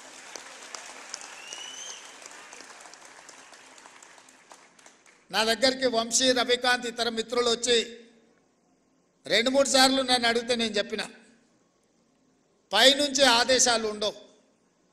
ప్రభుత్వం నడవడానికి ఒక ప్రాసెస్ ఉంటుంది, ఒక విధానం ఉంటుంది. ఆ విధానంలో ఆ సమస్యకు సంబంధించిన ఫైలు ఏ విధంగా ముఖ్యమంత్రి కార్యాలయానికి రావాలనో ఆ విధంగా ఫుల్ షేప్తోని ముఖ్యమంత్రి కార్యాలయానికి ఫైల్ వచ్చిన మరుక్షణం ఇక్కడ మీకు సంబంధించిన సమస్యకు పరిష్కారం దొరుకుతుందని వారికి చెప్పిన, ఆ విధంగా ఫైల్ని బిల్డప్ చేసి ముందుకు తీసుకురండి నేను చీఫ్ సెక్రటరీ గారి నుంచి మంత్రి గారి వరకు సూచన చేసిన. ఈ ఫైల్ ప్రాసెస్లో మీకు తెలుసు, ఈ ప్రాసెస్లో అమలు చేసేటప్పుడు కొంత సమయం పడుతుంది. ఆ ప్రాసెస్లో జరిగిన డిలేనే కానీ నిర్ణయం తీసుకోవడానికి ఈ ప్రభుత్వానికి శశబిశలు లేవు. స్పష్టంగా ఫైల్ వచ్చిన మరుక్షణం, ఎందుకంటే ఈ ప్రాసెస్లో ఏదైనా తప్పిదం జరిగితే మళ్ళీ ఎవరైనా కోర్టుకు వెళ్ళిందంటే ఇప్పటికే 73 మంది ఈ నిజాన్ని చూడకముందే వారు కన్ను మూసింది. ఇంకా చాలామందికి ఇలాంటి నష్టం జరగకూడదు, మీ సమస్యకు శాశ్వత పరిష్కారం చూపించాలన్న ఆలోచనతోనే మా ప్రభుత్వం శాశ్వతమైన పరిష్కారాన్ని ఈరోజు మీకు అందరికీ చూపించడం జరిగింది. అదేవిధంగా కొన్ని అంశాలు నేనే ప్రస్తావిస్తాము, ఎందుకంటే మీ ముందు కొన్ని అంశాలను ప్రస్తావిస్తే నచ్చినా నచ్చకపోయినా వాటికి ఏమైనా పరిష్కారం దొరుకుతుందేమో అని నేను అనుకున్నా. కానీ పెద్దలు శ్రీనివాసరెడ్డి గారి అనుభవము మమ్మల్ని ఏమీ చెప్పకుండానే నియంత్రించడానికి వారే చాలా విషయాలు ప్రస్తావించి మీ ముందు పెట్టి, జర్నలిస్ట్ అంటే ఏ విధంగా ఉండాలి, ఏ విధంగా ఉంటే ఆ వృత్తి యొక్క గౌరవం పెరుగుతుందో పెద్దలు శ్రీనివాసరెడ్డి గారు మీకు వివరించడం జరిగింది. వారు ఏ అభిప్రాయం అయితే వెలిబుచ్చిందో నేను కొత్తగా చెప్పడానికి, కొత్తగా మీకు విజ్ఞప్తి చేయడానికి ఏమీ మిగల్లేదు. వారు ఏ అభిప్రాయం అయితే వెలిబుచ్చిందో మా జర్నలిస్టు మిత్రులకు నా సూచన, ఆ అభిప్రాయంతో మీరు ఏకీభవించి దీన్ని ప్రక్షాళన వైపు మనం అందరం వెళ్లాల్సిన అవసరం ఉన్నది. వృత్తిపరమైన గౌరవం ఎవరు పెంచరు, వృత్తిపరమైన గౌరవాన్ని మనకు మనమే పెంచుకోవాలి. రాజకీయ వృత్తిని సమాజం చాలా చిన్నచూపు చూసే పరిస్థితి వచ్చింది. ఎందుకంటే రాజకీయ నాయకులు, ప్రజాప్రతినిధులు వాళ్ళ అవసరానికి, వాళ్ళ స్వార్థానికి, లేకపోతే వాళ్ళు బంధుమిత్రుల కోసమే పనిచేస్తారని చెప్పి ఒక రకమైన చర్చ ప్రజలలో ఉంది. దాన్ని తగ్గించడానికి వీలైతే అట్లాంటి చర్చనే లేకుండా చెయ్యాలన్న ప్రయత్నంలో భాగంగానే చాలా విషయాలలో పారదర్శకంగా ప్రజాభిప్రాయం మేరకు పాత్రికేయ మిత్రుల యొక్క ఆలోచన విధానాలు కూడా తెలుసుకొని మా ప్రభుత్వం ఈరోజు పనిచేస్తుంది.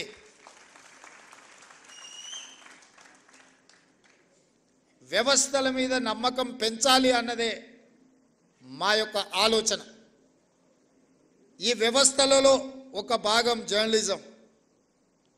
నేను ఒకటి రెండు విషయాలు జస్ట్ అవుటర్ లైన్ టచ్ చేసి వదిలేస్తా.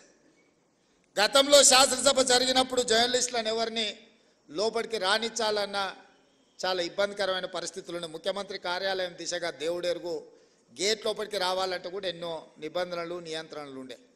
నేను వచ్చిన వెంబడే స్పీకర్ గారికి రిక్వెస్ట్ నేను చేసిన, మీరు చేయలా, మీ మిత్రులకు కూడా అడిగిన. గతంలో ఉమ్మడి రాష్ట్రంలో ఉన్నప్పుడు అసెంబ్లీ మీడియా కమిటీ అని జర్నలిస్టుల నుంచి ఒక కమిటీ వేసుకొని ఆ కమిటీనే ఏ రకంగా అసెంబ్లీ పాసులు ఇవ్వాలనో వాళ్ళే స్పీకర్ గారితో చర్చించి ఒక నిర్ణయం తీసుకునేది. ఈ మధ్యలో మేము అనుమతిస్తే ఒకే పత్రికకు, ముఖ్యంగా పొలిటికల్ పార్టీ ఓన్డ్ మీడియా, రాజకీయ పార్టీలు వాళ్ళ విధానాలను చెప్పుకోవడానికి ఒకప్పుడు పత్రికలను పెట్టుకున్నారు. అంటే సిద్ధాంతపరమైన వైరుధ్యాలు ఉన్నప్పుడు సిద్ధాంత భావవ్యాప్తి కోసము ఆనాడు రాజకీయ పార్టీలు వాళ్ళ సిద్ధాంతాలను ప్రజలకు వివరించడానికి, ప్రజల్ని ఆ సిద్ధాంతం వైపు ఆకర్షితులను చేయడానికి, ఆ సిద్ధాంతం ద్వారా సమాజానికి మేలు జరగడానికి ఆనాడు రాజకీయ పార్టీలు పత్రికలను పెట్టుకున్నారు. దాంట్లో ప్రథమ కోవాలో కమ్యూనిస్టు సోదరులు వస్తారు. వాళ్ళు ఏ రోజు కూడా సిద్ధాంతపరమైన అంశాలనే ఆ పత్రికలలో రాసేవాళ్ళు, క్రోడీకరించేవాళ్ళు, విశ్లేషించేవాళ్ళు. సమాజంలో ఉన్న సమస్యను ప్రజల యొక్క కోణంలో అందులో రాసేవాళ్ళు. ఎప్పుడు కూడా కమ్యూనిస్టు సోదరుల నేతృత్వంలో ఉన్న పత్రికల మీద తీవ్రమైన ఆరోపణలు కానీ, అభ్యంతరాలు కానీ ఎప్పుడు వ్యక్తం అయ్యేటివి కావు. మేము చాలా సందర్భాలలో ఆ జర్నలిస్టు కలిస్తే కూడా వాళ్ళతో సమాచారాన్ని, వాళ్ళ అవగాహనను, వాళ్ళ విశ్లేషణను మేము అడిగి తెలుసుకునేటోళ్ళం. జర్నలిస్ట్గా కార్డ్ హోల్డర్స్ ఉన్నోళ్ళు అందులో జర్నలిస్ట్గా పనిచేసేది. అందులో పనిచేసిన వాళ్ళ తర్వాత కమర్షియల్ పత్రికలకు వచ్చిన కార్డ్ హోల్డర్స్ కొంత వాళ్ళ గౌరవాన్ని కాపాడుకునే ప్రయత్నం చేసేటోళ్ళు. ఆ తర్వాత పరిణామ క్రమంలో వచ్చిన పరిస్థితుల్లో రాజకీయ పార్టీలు ప్రారంభించుకున్న పత్రికలు కార్యకర్తలుగా మారితే పర్వాలేదు, నాకేం అభ్యంతరం లేదు. వాళ్ళని కార్యకర్తలుగా మేము భావించి సరే ఆ పార్టీ కార్యకర్తలు ఏదో ఒక రూపంలో ఇక్కడికి వచ్చినారు. కానీ ఉన్మాదంతో ఎట్టి పరిస్థితుల్లో ప్రెస్ మీటో లేకపోతే అక్కడ జరుగుతున్న కార్యక్రమాలని డిస్టర్బ్ చేయాలన్న ఆలోచనతో వ్యవహరించే పరిస్థితులు ఈరోజు వచ్చినాయి. దీన్ని మనం ఏ రకంగా ఎదుర్కోవాలనో మీరు చెప్పాలి. ఈరోజు సమాజంలో కొత్తగా వచ్చిన సమస్య ఇది. రాజకీయ పార్టీలు పెట్టుకున్న పత్రిక యొక్క పాత్రికేయులు అందరన్నీ నన్ను, అందులో కొందరు, ఏ వర్గంలో అయినా కొందరు చేసే పనే అందరికీ అంటుకుంటుంది. అందరు ఆ విధంగా ఉన్నారని నేను అనడం లేదు. కానీ ఆ కొందరిని కూడా ఏ విధంగా మనం ఇవాళ నియంత్రించుకొని ముందుకు వెళ్ళాలనో, ఇవాళ పెద్దలందరూ ఇక్కడ ఉన్నారు. 20 ఏళ్ళు, 30 ఏళ్ళు, 40 ఏళ్ళు అనుభవజ్ఞులు ఉన్నోళ్ళు, జర్నలిజం పట్ల అవగాహన ఉన్నోళ్ళు. మా మాజీ పిసిసి అధ్యక్షులు, ప్రభుత్వ ప్రత్యేక సలహాదారు మా పెద్దలు కె కేశవ్ గారు కూడా మీ సామాజిక వర్గం నుంచి వచ్చినవాడు. ఇవాళ వాళ్ళ కూతురుగా మేయర్గా వారు ఇక్కడ ఉన్నారు. ఈరోజు నిజంగా మీరు ఆలోచన చేయండి. గతంలో సెక్రటేరియట్ ప్రజాప్రతినిధులుగా మేమే పోయేవాళ్ళం కాదు. ఇవాళ సెక్రటేరియట్లో ముఖ్యమంత్రి కార్యాలయానికి జర్నలిస్టులు వచ్చి కూర్చొని, అది చిట్ చాట్ కావచ్చు, లేకపోతే ఇంకేదైనా విషయం కావచ్చు, లేదా పత్రికా సమావేశాలను కూడా సెక్రటేరియట్లో పెట్టి మిమ్మల్ని అందరినీ పిలిచి ప్రభుత్వం అధికారిక కార్యక్రమాలను అక్కడి నుంచి మీరు రాసే విధంగా ఈరోజు మా ప్రభుత్వంలో తీసుకొచ్చిన మార్పు. ఈ మార్పు మీకు చేరిందనే, ఈ మార్పును మీరు గుర్తించిందనే నేను భావిస్తున్నా.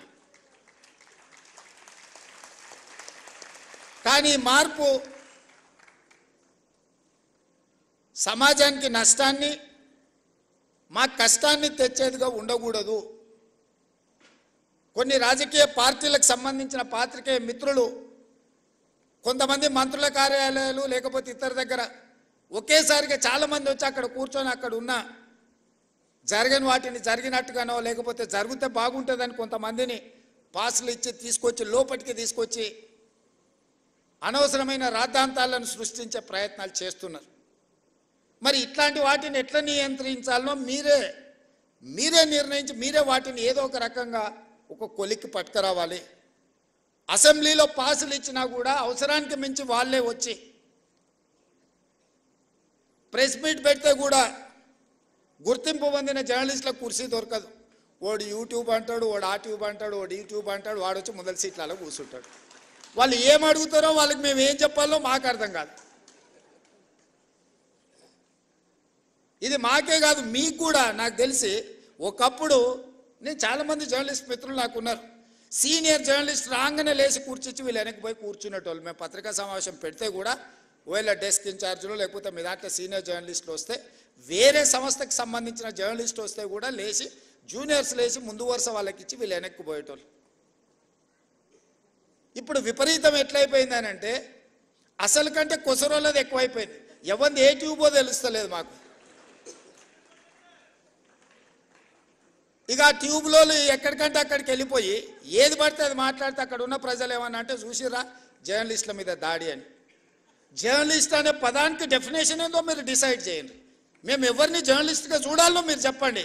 ఎవడు దోస్తే వాడు ట్యూబ్ పెట్టుకొని ఆ ట్యూబ్లో పెట్టుకొని వాడు మెడలో పట్టేసుకొని మెడలో ఇది కట్టుకొని వాడు నేను ట్యూబ్కో జర్నలిస్ట్ అని బయలుదేరితే వాళ్ళు వివరించే విధానాన్ని బట్టి ప్రజలు వివరిస్తారు. ఏది పడుతుంది మధ్యలోనే అడ్డం దొడ్డం మాట్లాడి ఏదైనా ఏమన్నా అంటే చూసారా జర్నలిస్టుల మీద. సో ఈ విధానానికి ఎక్కడో ఒక దగ్గర పులి స్టాప్ పెట్టాలి. దీన్ని ఆలోచన చేయాల్సింది మీరే. ఎందుకంటే ఇంతకంటే పెద్ద సందర్భం నాకు దొరకదు మీకు ప్రభుత్వం వైపు నుంచి కానీ ప్రజాప్రతినిధిగా మేము ఎదుర్కొంటున్న సమస్యల్ని మీ దృష్టికి తీసుకురావడానికి ఇంతకంటే మంచి అకేషన్ ఏమి ఉండదని నేను భావిస్తున్నా. అక్రిడేషన్ కార్డుల గురించి పెద్దలు శ్రీనివాసరెడ్డి గారు చెప్పారు. ఇద్దరు శ్రీనివాసరెడ్డి స్క్వేర్ ఈరోజు మీ సమస్యల్ని మీ ముందర పెట్టారు. నిజమైన జర్నలిస్టును ఒక్కరిని కూడా అగౌరవపరచాలన్న ఆలోచన కానీ వాళ్ళకి అక్రిడేషన్ కార్డులు కానీ ఆరోగ్య భద్రత కార్డు కానీ ఇంటి పట్టాల విషయంలో కానీ మీకు ఎలాంటి నష్టం జరగకుండా చూసే బాధ్యత ఈ ప్రభుత్వం అని చెప్పి నేను మీకు మాట ఇస్తున్నా. కానీ ఎట్ ద సేమ్ టైం ఈ ప్రభుత్వం ఎదుర్కొంటున్న అనవసరమైన రాద్ధాంతాలను నియంత్రించాల్సిన బాధ్యత మీ మీద ఉన్నది. మీరు డిఫైన్ చేయండి ఎవరిని జర్నలిస్ట్గా మేము గుర్తించాలి, ఆ జర్నలిస్ట్కి ఉన్న ఎథికల్ లైన్ ఏంది, ఏ హద్దు దాటకుండా జర్నలిస్టు ఉండాలి, ఆ జర్నలిస్టు హద్దు దాటి వివరించినప్పుడు ఎదురుగున్నోడు క్షణికావేశానికి లోనైనప్పుడు జరిగే పరిస్థితులు ఎట్లా ఉంటాయి, వీటన్నిటిని కూడా మనము ఆలోచన చేసి ఒక పరిష్కారం చూపించుకోవాల్సిన బాధ్యత మన మీద ఉన్నది. నేను ఇంకొక మాట కూడా చెప్పదలుచుకున్నా. ఈరోజు సిద్ధాంతాలు రాసుకోవాల్సిన పత్రికలు ఇష్టారాజ్యంగా అసలు ఏ భాష వాడాలనో జర్నలిస్టులకు కూడా కొన్ని నిబంధనలు ఉన్నాయి కదా. అసెంబ్లీలో మేము ఏదైనా మాట్లాడితే రికార్డుల నుంచి తొలగించడమనో లేకపోతే ఈ భాషకు పద్ధతి లేదనో మనం పార్లమెంటరీ వ్యవస్థలో మనం అనుకుంటున్నాం కదా. మరి పత్రికలకు జర్నలిస్టులకు ఏ భాష రాయాలి, ఎలాంటి భాష వాడాలి, ఏ పదప్రయోగం హోదాని బట్టి రేవంత్ రెడ్డి మీకు నచ్చకపోవచ్చు యాజ్ ఎ ఇండివిజువల్, కానీ Revanth Reddy is Telangana chief minister. Telangana chief minister అనేది ఒక గౌరవప్రదమైన హోదా. ఒక జర్నలిస్ట్ అనేది ఒక గౌరవప్రదమైన హోదా. వ్యక్తితో నీకు నచ్చవచ్చు నచ్చకపోవచ్చు, ఆ హోదా మనమందరు ప్రజలందరూ కలిసి ఇస్తే వచ్చిన హోదా. ఆ హోదాని గౌరవించాల్సిన బాధ్యత ఆ పత్రికలకు కానీ ఆ పత్రిక యజమానుల ముసుగుల్లో ఉన్న రాజకీయ పార్టీ నాయకులకు కానీ ఉండదా? వాళ్ళకి లేనప్పుడు మేమెందుకు పాటించాలనేది నా ప్రశ్న. వాళ్ళు ఆ బాధ్యతను మరిచి అసభ్యంగా వ్యవహరించి అసందర్భమైన అంశాలను ప్రస్తావిస్తే న్యాచురల్గా రియాక్షన్ ఉంటుంది. ఆ రియాక్షన్ని మొత్తం జర్నలిస్టులకు మీరు ఆపాదించుకోకండి.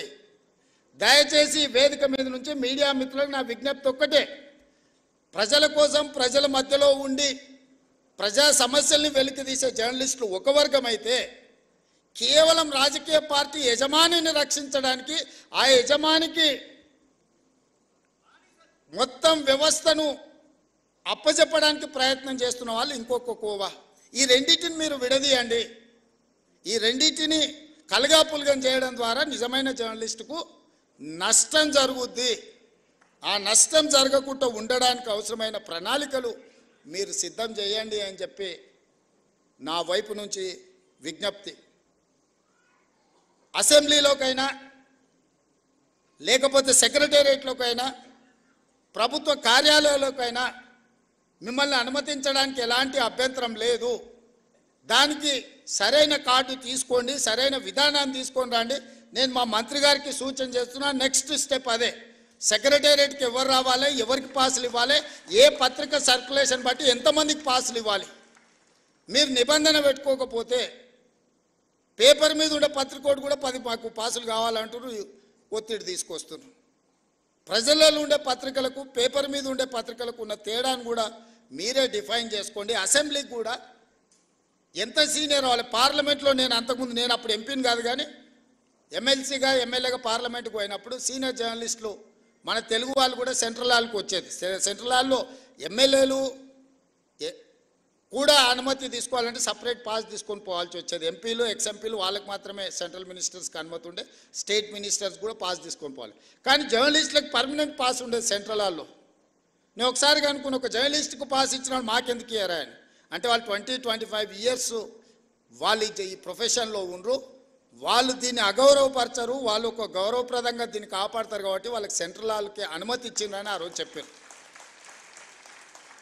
అంటే జర్నలిస్టులకు పార్లమెంటరీ పార్టీ వ్యవస్థలో ఎంత ప్రాధాన్యత ఉండే దీన్ని బట్టి మీరు అర్థం చేసుకోండి. ఇవాళ అసెంబ్లీలో కానీ సెక్రటేరియట్లో కానీ ముఖ్యమంత్రి కార్యాలయంలో కూడా మిమ్మల్ని నియంత్రించాల్సిన అవసరం లేదు. మీరు ఆ సీనియారిటీని, ఆ ఎక్స్పీరియన్స్ను, ఆ పత్రికకున్న ప్రాధాన్యతను మీరు డిఫైన్ చేసుకోండి. చేసుకున్నప్పుడు మీరు వాకిన్ ముఖ్యమంత్రిని కలవడానికైనా, వాకిన్ ఎనీ అదర్ మినిస్టర్ని కలవడానికైనా అనుమతించడానికి మాకు ఎలాంటి అభ్యంతరం లేదు. On record, of the record అనుకున్నప్పుడు మనం కొన్నిసార్లు కొన్ని పాత్రికా మిత్రులతో జనరల్ చిట్ చాట్ చేస్తాం. వాళ్ళు కొన్ని అవి ప్రస్తావించరు, అంటే డిఫర్ అయినా కూడా ప్రస్తావించరు.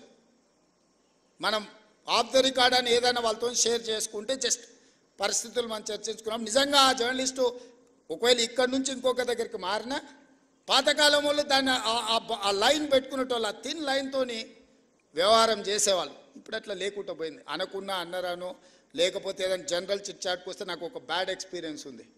జనరల్ చిట్ చాట్ ఎప్పుడో గాంధీ భవన్లో వేస్తే ఎవరో జర్నలిస్టులే ఉన్నారు అందరు, మరి అది రికార్డ్ చేసుకొని బయటికి పోయారు అనెతికల్గా. మనం ఊరికే కూర్చున్నప్పుడు యథాలాపంగా మాట్లాడుతుంటాం మనం, అంటే భాషలో కానీ లేకపోతే భావంలో కానీ పెద్ద అటెన్షన్ డ్రా చేయము, అంతా మనమే ఫ్రెండ్స్ లాగా ఏదో నవ్వుకో. అది రికార్డ్ చేసుకెళ్ళి ఇవ్వడం అనేది అదేమన్నా భావ్యమా?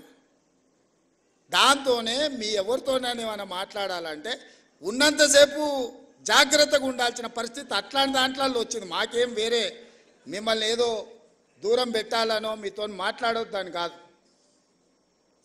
ఎవరిని అకౌంటబుల్ ఫిక్స్ చేస్తాం నాకు తెలిసి ఎవరో కూడా, కానీ వాళ్ళని అన్నం అనుకో అది ఇంకొక చర్చకు దారితీస్తుంది. సో ఇట్లాంటివి అన్నిటిలో కూడా ఈరోజు సీనియర్స్ అందరు ఉన్నారు, సీనియర్స్ సిన్సియర్స్ కావాల్సిన వాళ్ళు అందరు ఉన్నారు. మీరు ఒక లైన్ పెట్టుకోండి. మీ ఆరోగ్య భద్రత కార్డు, మన ఢిల్లీ పోయినప్పుడు ఢిల్లీ హాస్పిటల్స్లో మేమేమో కార్డు అక్కడ ఉంది, మేమేమో ఢిల్లీలో ఉన్నాం, మాకు ఢిల్లీలో ఏదన్నా హెల్త్ ఇష్యూ వస్తే హాస్పిటల్కి పోలేకపోతున్నాం అన్నారు. ఇమ్మీడియట్గా రెసిడెంట్ కమిషనర్ పిలిచి ఢిల్లీ హాస్పిటల్లో కూడా వాళ్ళకి ఏం కావాలనో చేయండి, ఒకవేళ అక్కడ కాకపోతే సీఎం రిలీఫ్ ఫండ్ కానీ ఏం కావాలంటే వాళ్ళకి చేయాలని చెప్పేసి వచ్చింది. ఎందుకంటే మీ మేనేజ్మెంట్ ఇక్కడ ఉంది, మీ మేనేజ్మెంట్ తరఫున వాళ్ళు ఢిల్లీలో పనిచేస్తున్నారు. ఢిల్లీలో చిన్న చిన్న ఆరోగ్య సమస్యలు వస్తే హైదరాబాద్కి వచ్చి ట్రీట్మెంట్ చేయించుకుంటే అంతకంటే ఎక్కువ ఖర్చు అవుతుంది. అందుకోసం ఢిల్లీలో ఉండే అపోలోలో వాళ్ళకి ఏ విధంగా వైద్యాన్ని అందించాలో మాట్లాడి ఢిల్లీ అపోలోలో వాళ్ళకి ట్రీట్మెంట్ చేయడానికి అవసరమైన చర్యలు తీసుకోండి అని రెసిడెంట్ కమిషనర్ చెప్పొచ్చినండి. వాళ్ళు ఎప్పుడు ఏ ఇష్యూ వచ్చినా వాళ్ళని అడ్రస్ చేయండి, వాళ్ళకి కావాల్సిన సమస్యను పరిష్కరించండి. తెలంగాణ భవన్కి వస్తే వాళ్ళకి కూర్చోవడానికి కానీ మంచి చెడ్డకు ఒక మంచి ప్రాపర్ వాళ్ళకి ఇది ఇవ్వండి అని చెప్పి రెసిడెంట్ కమిషనర్ చెప్పొచ్చు. నేను ఇక్కడున్న కమిషనర్ కూడా మీ సమస్యలు మా పెద్దలు మిత్రుడు శ్రీనివాసరెడ్డి గారికి నేను సూచన చేస్తున్నా. వీళ్ళ అక్రిడేషన్ కార్డులు కానీ భద్రత హెల్త్ ఇష్యూలో కానీ ఇట్లాంటి ఇష్యూస్ ఏమున్నా శాశ్వత పరిష్కారం ఒక గైడ్లైన్స్ పెద్దలు శ్రీనివాసరెడ్డి గారు చెప్పినట్టు చిన్న పత్రికలు మధ్య తరహా పత్రికలు పెద్ద పత్రికలు వీటిని ఏ విధంగా డిఫైన్ చేయాలి, గవర్నమెంట్ ఆఫ్ ఇండియా గైడ్లైన్స్ ఏంది, election commission of India guidelines ఏంది, పత్రికలు అంటే ఏంది, పొలిటికల్ పార్టీ ఓన్డ్ జర్నలిజం ఏంది, ఆ పత్రికలు ఏంది అనే దాంట్లో కూడా డెఫినేషన్స్ ఉన్నాయి. వాటన్నిటిని క్రోడీకరించి కొత్త విధి విధానాలను తయారు చేయండి. మీరు ఇచ్చిన విధి విధానాల మీద చర్చ చేసి క్యాబినెట్లో అప్రూవల్ ఇచ్చి దానికి చట్టబద్ధత కల్పించే బాధ్యత నాది. ఎందుకంటే కొన్ని పనులు ఆటోమేటిక్గా జరిగిపోవాలి. ఒకసారి ఒక రూల్ ఫ్రేమ్ చేసుకొని గైడ్లైన్స్ ఫ్రేమ్ చేసుకుంటే ఆ ఫ్రేమ్లోకి వస్తే ఆటోమేటిక్గా పని జరిగేటట్టు ప్రతిసారి మళ్ళీ రావాలా, అడగాల, ప్రతి వ్యక్తిని నేను ఎగ్జామిన్ చేయాలనేది పరిస్థితి ఎందుకు? ఒక సిస్టమ్ తయారు చేస్తే సిస్టమ్ ఆటోమేటిక్గా దాని ప్రాసెస్లో అది నడవాలి అనేది, వ్యవస్థల్ని రివైవ్ చేయాలనేది నా ఆలోచన. అన్ని శాఖలలో గంటల కొద్దీ ఈరోజు సమీక్షలు చేస్తున్నది. దెబ్బతిని ఈరోజు వ్యవస్థలు కూలిపోయే పరిస్థితి వచ్చింది కాబట్టి ఆ వ్యవస్థల్ని నిలబెట్టడానికి, వాటిని బలోపేతం చేయడానికి, వాటిని నడిపించడానికి విధి విధానాలు ఖరారు చేస్తున్నాం. మనకు టూరిజం పాలసీ లేదు, ఎనర్జీ పాలసీ లేదు, స్పోర్ట్స్ పాలసీ లేదు. ఇట్లా చెప్పుకుంటూ వెళ్తే 10 సంవత్సరాల తెలంగాణకే పాలసీయే లేదు.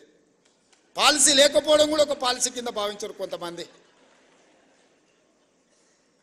అట్లాంటి పరిస్థితి నుంచి ఒకటొకటిగా పరిష్కరించుకుంటూ విధి విధానాలను ఖరారు చేస్తూ మన ఎదురుకు వచ్చిన సమస్యను తాత్కాలికంగా పరిష్కరించడం కాదు, శాశ్వతంగా దానికి విధి విధానాలను రూపొందించండి అని చెప్పి అన్ని శాఖలను సమన్వయం చేసుకుంటూ ఈరోజు ముందుకు వెళ్తున్నాము. అనుకున్నంత ఆశామాసి కాదు ఈ ప్రభుత్వ వ్యవహారంలో బండి నడపడం. మీకు తెలియంది కాదు, మీరు అందరు కూడా చూసినారు. దానికి ఒకసారి ఎనుకో ముందో అవుతుంది. కొంతమంది అధికారులకు విధానం 10 సంవత్సరాలు ఒక సిస్టంలో పనిచేస్తే ఓవర్ నైట్ ఆ సిస్టమ్ అంతా మార్చాలనుకుంటే కూడా కొన్నిసార్లు వాళ్ళకి అర్థం కాదు కదా, అర్థం కావడానికి కూడా కొంత సమయం పడుతుంది. వాళ్ళు అనుకుంటారు 10 నెలలు అయితే వీరు వారే అవుతుండొచ్చు అని కూడా ఎదురు చూస్తుంటారు కొంతమంది. ఎందుకు అని అంటే ఆ 10 ఏళ్ళు అట్లా చూసినాం. సార్ ఏదో కొత్తలో ఊపులో ఉన్నట్టున్నాడు కానీ సార్కి కూడా తత్వం బోధపడుతుంది. 10 నెలలు అయితే అనుకునేట వాళ్ళు కూడా ఉంటారు. అట్లాంటివి ఏముండవు మిత్రులారా. మేము మీలో ఒకరమే. మీ సమస్యలను పరిష్కరించే బాధ్యత మాది. అదేవిధంగా ఇంకొక మాట చివరిగా నేను ఒక మాట చెప్పదలుచుకున్న. సార్ అన్నీ చెప్పింది కానీ మేము అడిగింది కానీ మేము కోరుకుంటున్నది చెప్తలేడని అనుకుంటున్నారు. మా సీనియర్ నేను ప్రెస్ అకాడమీ దగ్గర ట్రైనింగ్ పెట్టాలన్నా, క్లాసులు పెట్టాలన్నా, ఏదైనా చేయాలన్నా చిల్లి గవ్వ చేతిలో లేదు. ఈ నుంచి పోతే మళ్ళీ పాత రోజులే అన్నట్టుగా ఉంది అని మా సీనన్న మనసులో ఉంది. అందుకే ప్రెస్ అకాడమీ దగ్గర ఒక 10 కోట్ల రూపాయలు మీ దగ్గర పెట్టుకోండి. మీకు కావలసిన ట్రైనింగ్ కానీ, ఫిలాసఫీ కానీ, ఐడియాలజీని కానీ, నేను మీ ఐడియాలజీ ఉన్న వాళ్ళని మారమని నేను చెప్పడం లేదు. నా జాబ్ అది కాదు. మీ లైక్లు డిస్లైక్లు ఇండివిజువల్గా ఒక రకం, మనం ఉన్న కుర్చీలో ఉండే బాధ్యత ఇంకొక రకము, మన యజమానులకు ఒక ఆలోచన ఉంటుంది. ఇవన్నీ సమన్వయం చేసుకునే బాధ్యత మీది. కాబట్టి మీకు సంబంధించిన ప్రెస్ అకాడమీ రిలేటెడ్లో ఒక 10 కోట్ల రూపాయలు స్పెషల్ డెవలప్మెంట్ ఫండ్ ముఖ్యమంత్రి విచక్షణ అధికారంతో ఉండే దాని నుంచి ఒక 10 కోట్ల రూపాయలు కేటాయించే బాధ్యత తీసుకుంటా. అదేవిధంగా ఈ 1100 మందికి ఇచ్చారు కానీ ఇంకా 2000 3000 జర్నలిస్టులు ఉన్నారు. మా వాళ్ళు అప్పుడప్పుడు కలిసినప్పుడు సార్ రాష్ట్ర విభజన అయింది, అటుపక్క పోయిన వాళ్ళకు కూడా ఇటుపక్క ప్లాట్లు వచ్చినాయి, మొత్తం ఇటుపక్క ఉన్న వాళ్ళకు రాలేదని కూడా మా మిత్రులు అప్పుడప్పుడు నా చెవిలో చెప్తుంటారు. బంజారా హిల్స్ వచ్చినప్పుడు బంజారా హిల్స్లో మీరు భాగస్వాములు అయినరు, జూబ్లీ హిల్స్ వచ్చినప్పుడు జూబ్లీ హిల్స్లో మీరు భాగస్వాములు అయినరు, గచ్చిబౌలి వచ్చినప్పుడు గచ్చిబౌలిలో మీరు భాగస్వాములు అయినరు, చివరికి ఆ కొంపల్లి వస్తే కొంపల్లి దగ్గర పేట్ బషీరాబాద్లో మీరు భాగస్వాములు అయినరు. ఇప్పుడు మా తెలంగాణ రాష్ట్ర ప్రభుత్వం ఫ్యూచర్ సిటీ తెచ్చుకుంటుంది కదా, డెఫినెట్గా ఫ్యూచర్ సిటీలో మీరు భాగస్వాములు అవుతారు.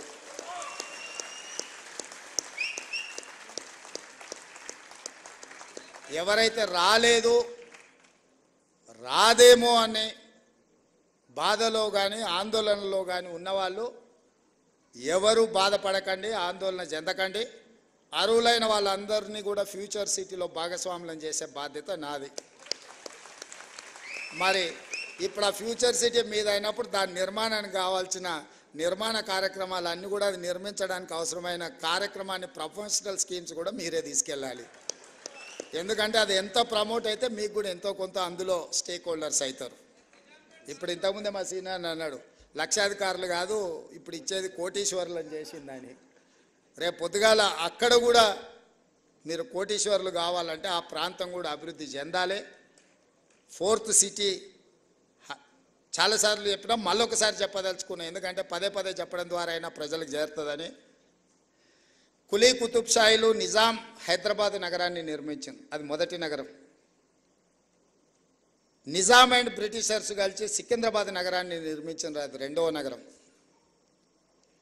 చంద్రబాబు నాయుడు రాజశేఖర రెడ్డి కలిసి సైబరాబాద్ నిర్మించారు, అది మూడవ నగరం.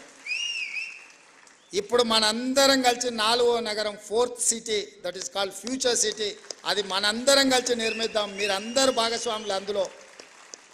మీ అందరి తరఫున ప్రతినిధిగా నేను పనిచేస్తా. మనకు నాలుగో నగరం అవసరం ఉంది.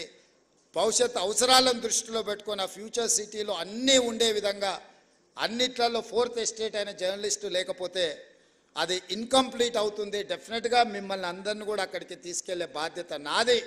దాన్ని అద్భుతమైన నగరానికి ప్రపంచంలోనే పోటీ పడే నగరంగా తీర్చిదిద్దాల్సిన బాధ్యత మీది.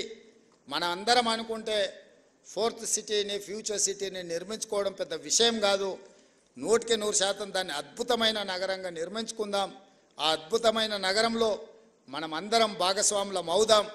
ఎవరెవరైతే రాని వాళ్ళు లేకపోతే మిగతా ఇష్యూస్ ఉన్నాయో, మా పొన్నం ప్రభాకర్ గారు పక్క నుంచి చిట్టి పంపిస్తున్నాడు. రూరల్లో ఉన్న వాళ్ళకి, మండల స్థాయిలో ఉన్న వాళ్ళకు కూడా, డిస్టిక్ లెవెల్లో ఉన్న వాళ్ళకు కూడా చేయాలి అని తప్పకుండా వాళ్ళకు కూడా చాలా వరకు ఇచ్చిండ్రు. ఇంకా ఇయ్యని వాళ్ళు ఏదైనా ఉంటే కూడా జిల్లాల నుంచి కూడా సమాచారం తెప్పించుకుంటాం.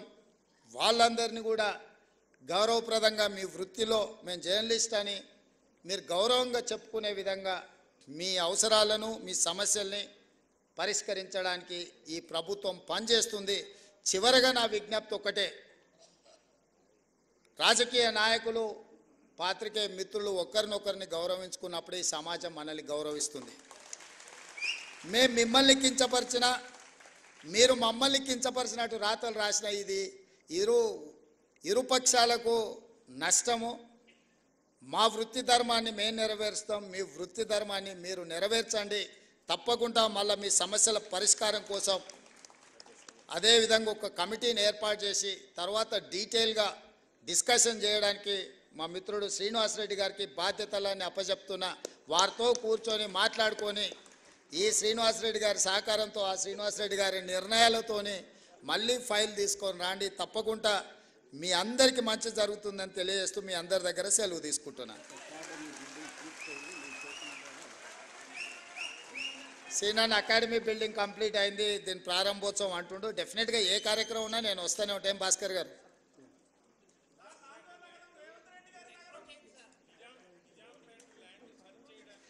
డెఫినెట్గా వంశీ చెప్పింది నాకు గుర్తుంది. అంచనా తెచ్చుకున్నాక దాన్ని ఏం చేయాలనో చెప్తా. రెండు ఏదున్నా మీకు ఇచ్చిన భూమితో పాటు మీకు చేయగలిగిన సాయం, ఇట్లా మీరు మీ గురించి చెప్తారు. మీతో పాటు నేను కూడా హౌసింగ్ సొసైటీలో సభ్యుని, మా ఇంట్లో వస్తే అంటున్నారు వాళ్ళకి పట్టాలు ఇచ్చినాక నీళ్లు పట్టా ఎప్పుడు వస్తుంది అని. ఎమ్మెల్సీగా నేను కూడా 10 లక్షలు కట్టిన, నేను కూడా అందులో సభ్యుని. నా ఇంటి పట్టా రాలా, కానీ మీ ఇంటి పట్టా క్లియర్ చేసినాము. కాబట్టి తప్పకుండా మీరు తీసుకొచ్చిన సమస్యలు మా అధికారులు రాసుకున్నారు.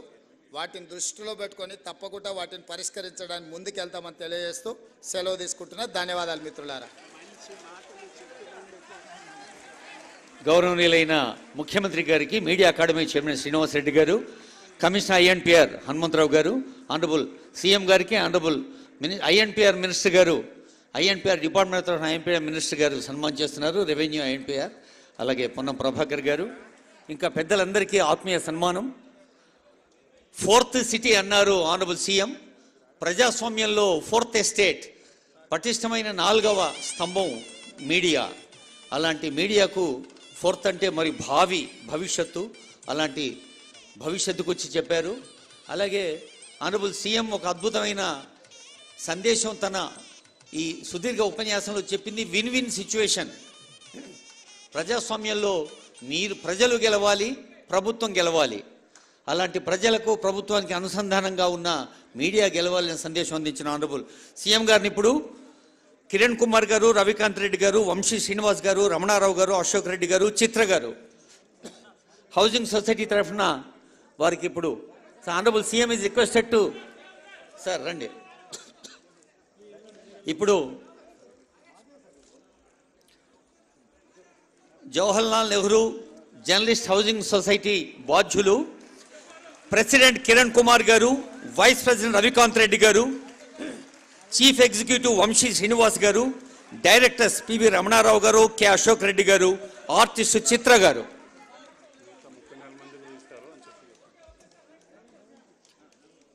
మీడియా అకాడమీ పక్షాన, సమాచార పౌర సంబంధాల శాఖ పక్షాన గౌరవనీయులైన ముఖ్యమంత్రి గారికి, గౌరవ ఐఎన్పిఆర్ మినిస్టర్ గారికి, గౌరవ హైదరాబాద్ జిల్లా ఇన్ఛార్జ్ మంత్రివర్లకు, గౌరవ ఎంపీ అనిల్ కుమార్ యాదవ్ గారికి, గౌరవ ఎంపీ కిరణ్ కుమార్ రెడ్డి గారికి, గౌరవ ఎమ్మెల్యే మల్రెడ్డి రంగారెడ్డి గారికి, ఆనరబుల్ అడ్వైజర్ వేం నరేందర్ రెడ్డి గారికి, ఆనరబుల్ మేయర్ విజయలక్ష్మి మేడంకి, honourable deputy mayor Mothe Srilatha Shobhan Reddy గారికి, ప్రజాప్రతినిధులందరకు హృదయపూర్వక ధన్యవాదాలు on behalf of INPR department and media academy.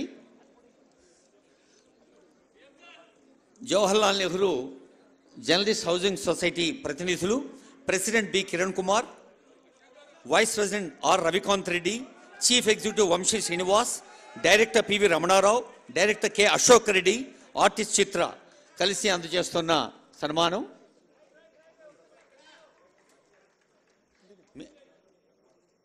మిగతా 34 మంది కూడా ఈ వేదిక పైన ఇవ్వడం జరుగుతుంది. I request you to wait please.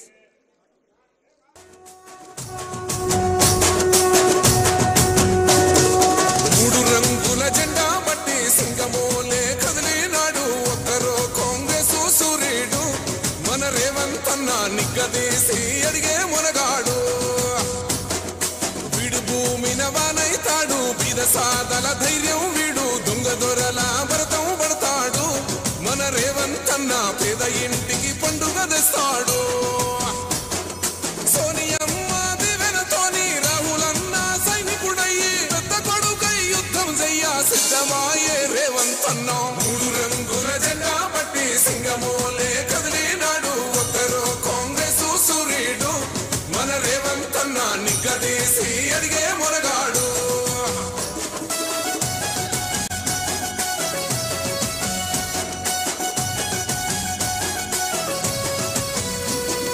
దాడులెన్ని జరిగిన గాని రేవంత్ అన్న గంతకంతా ఎత్తుకు ఎదిగాడు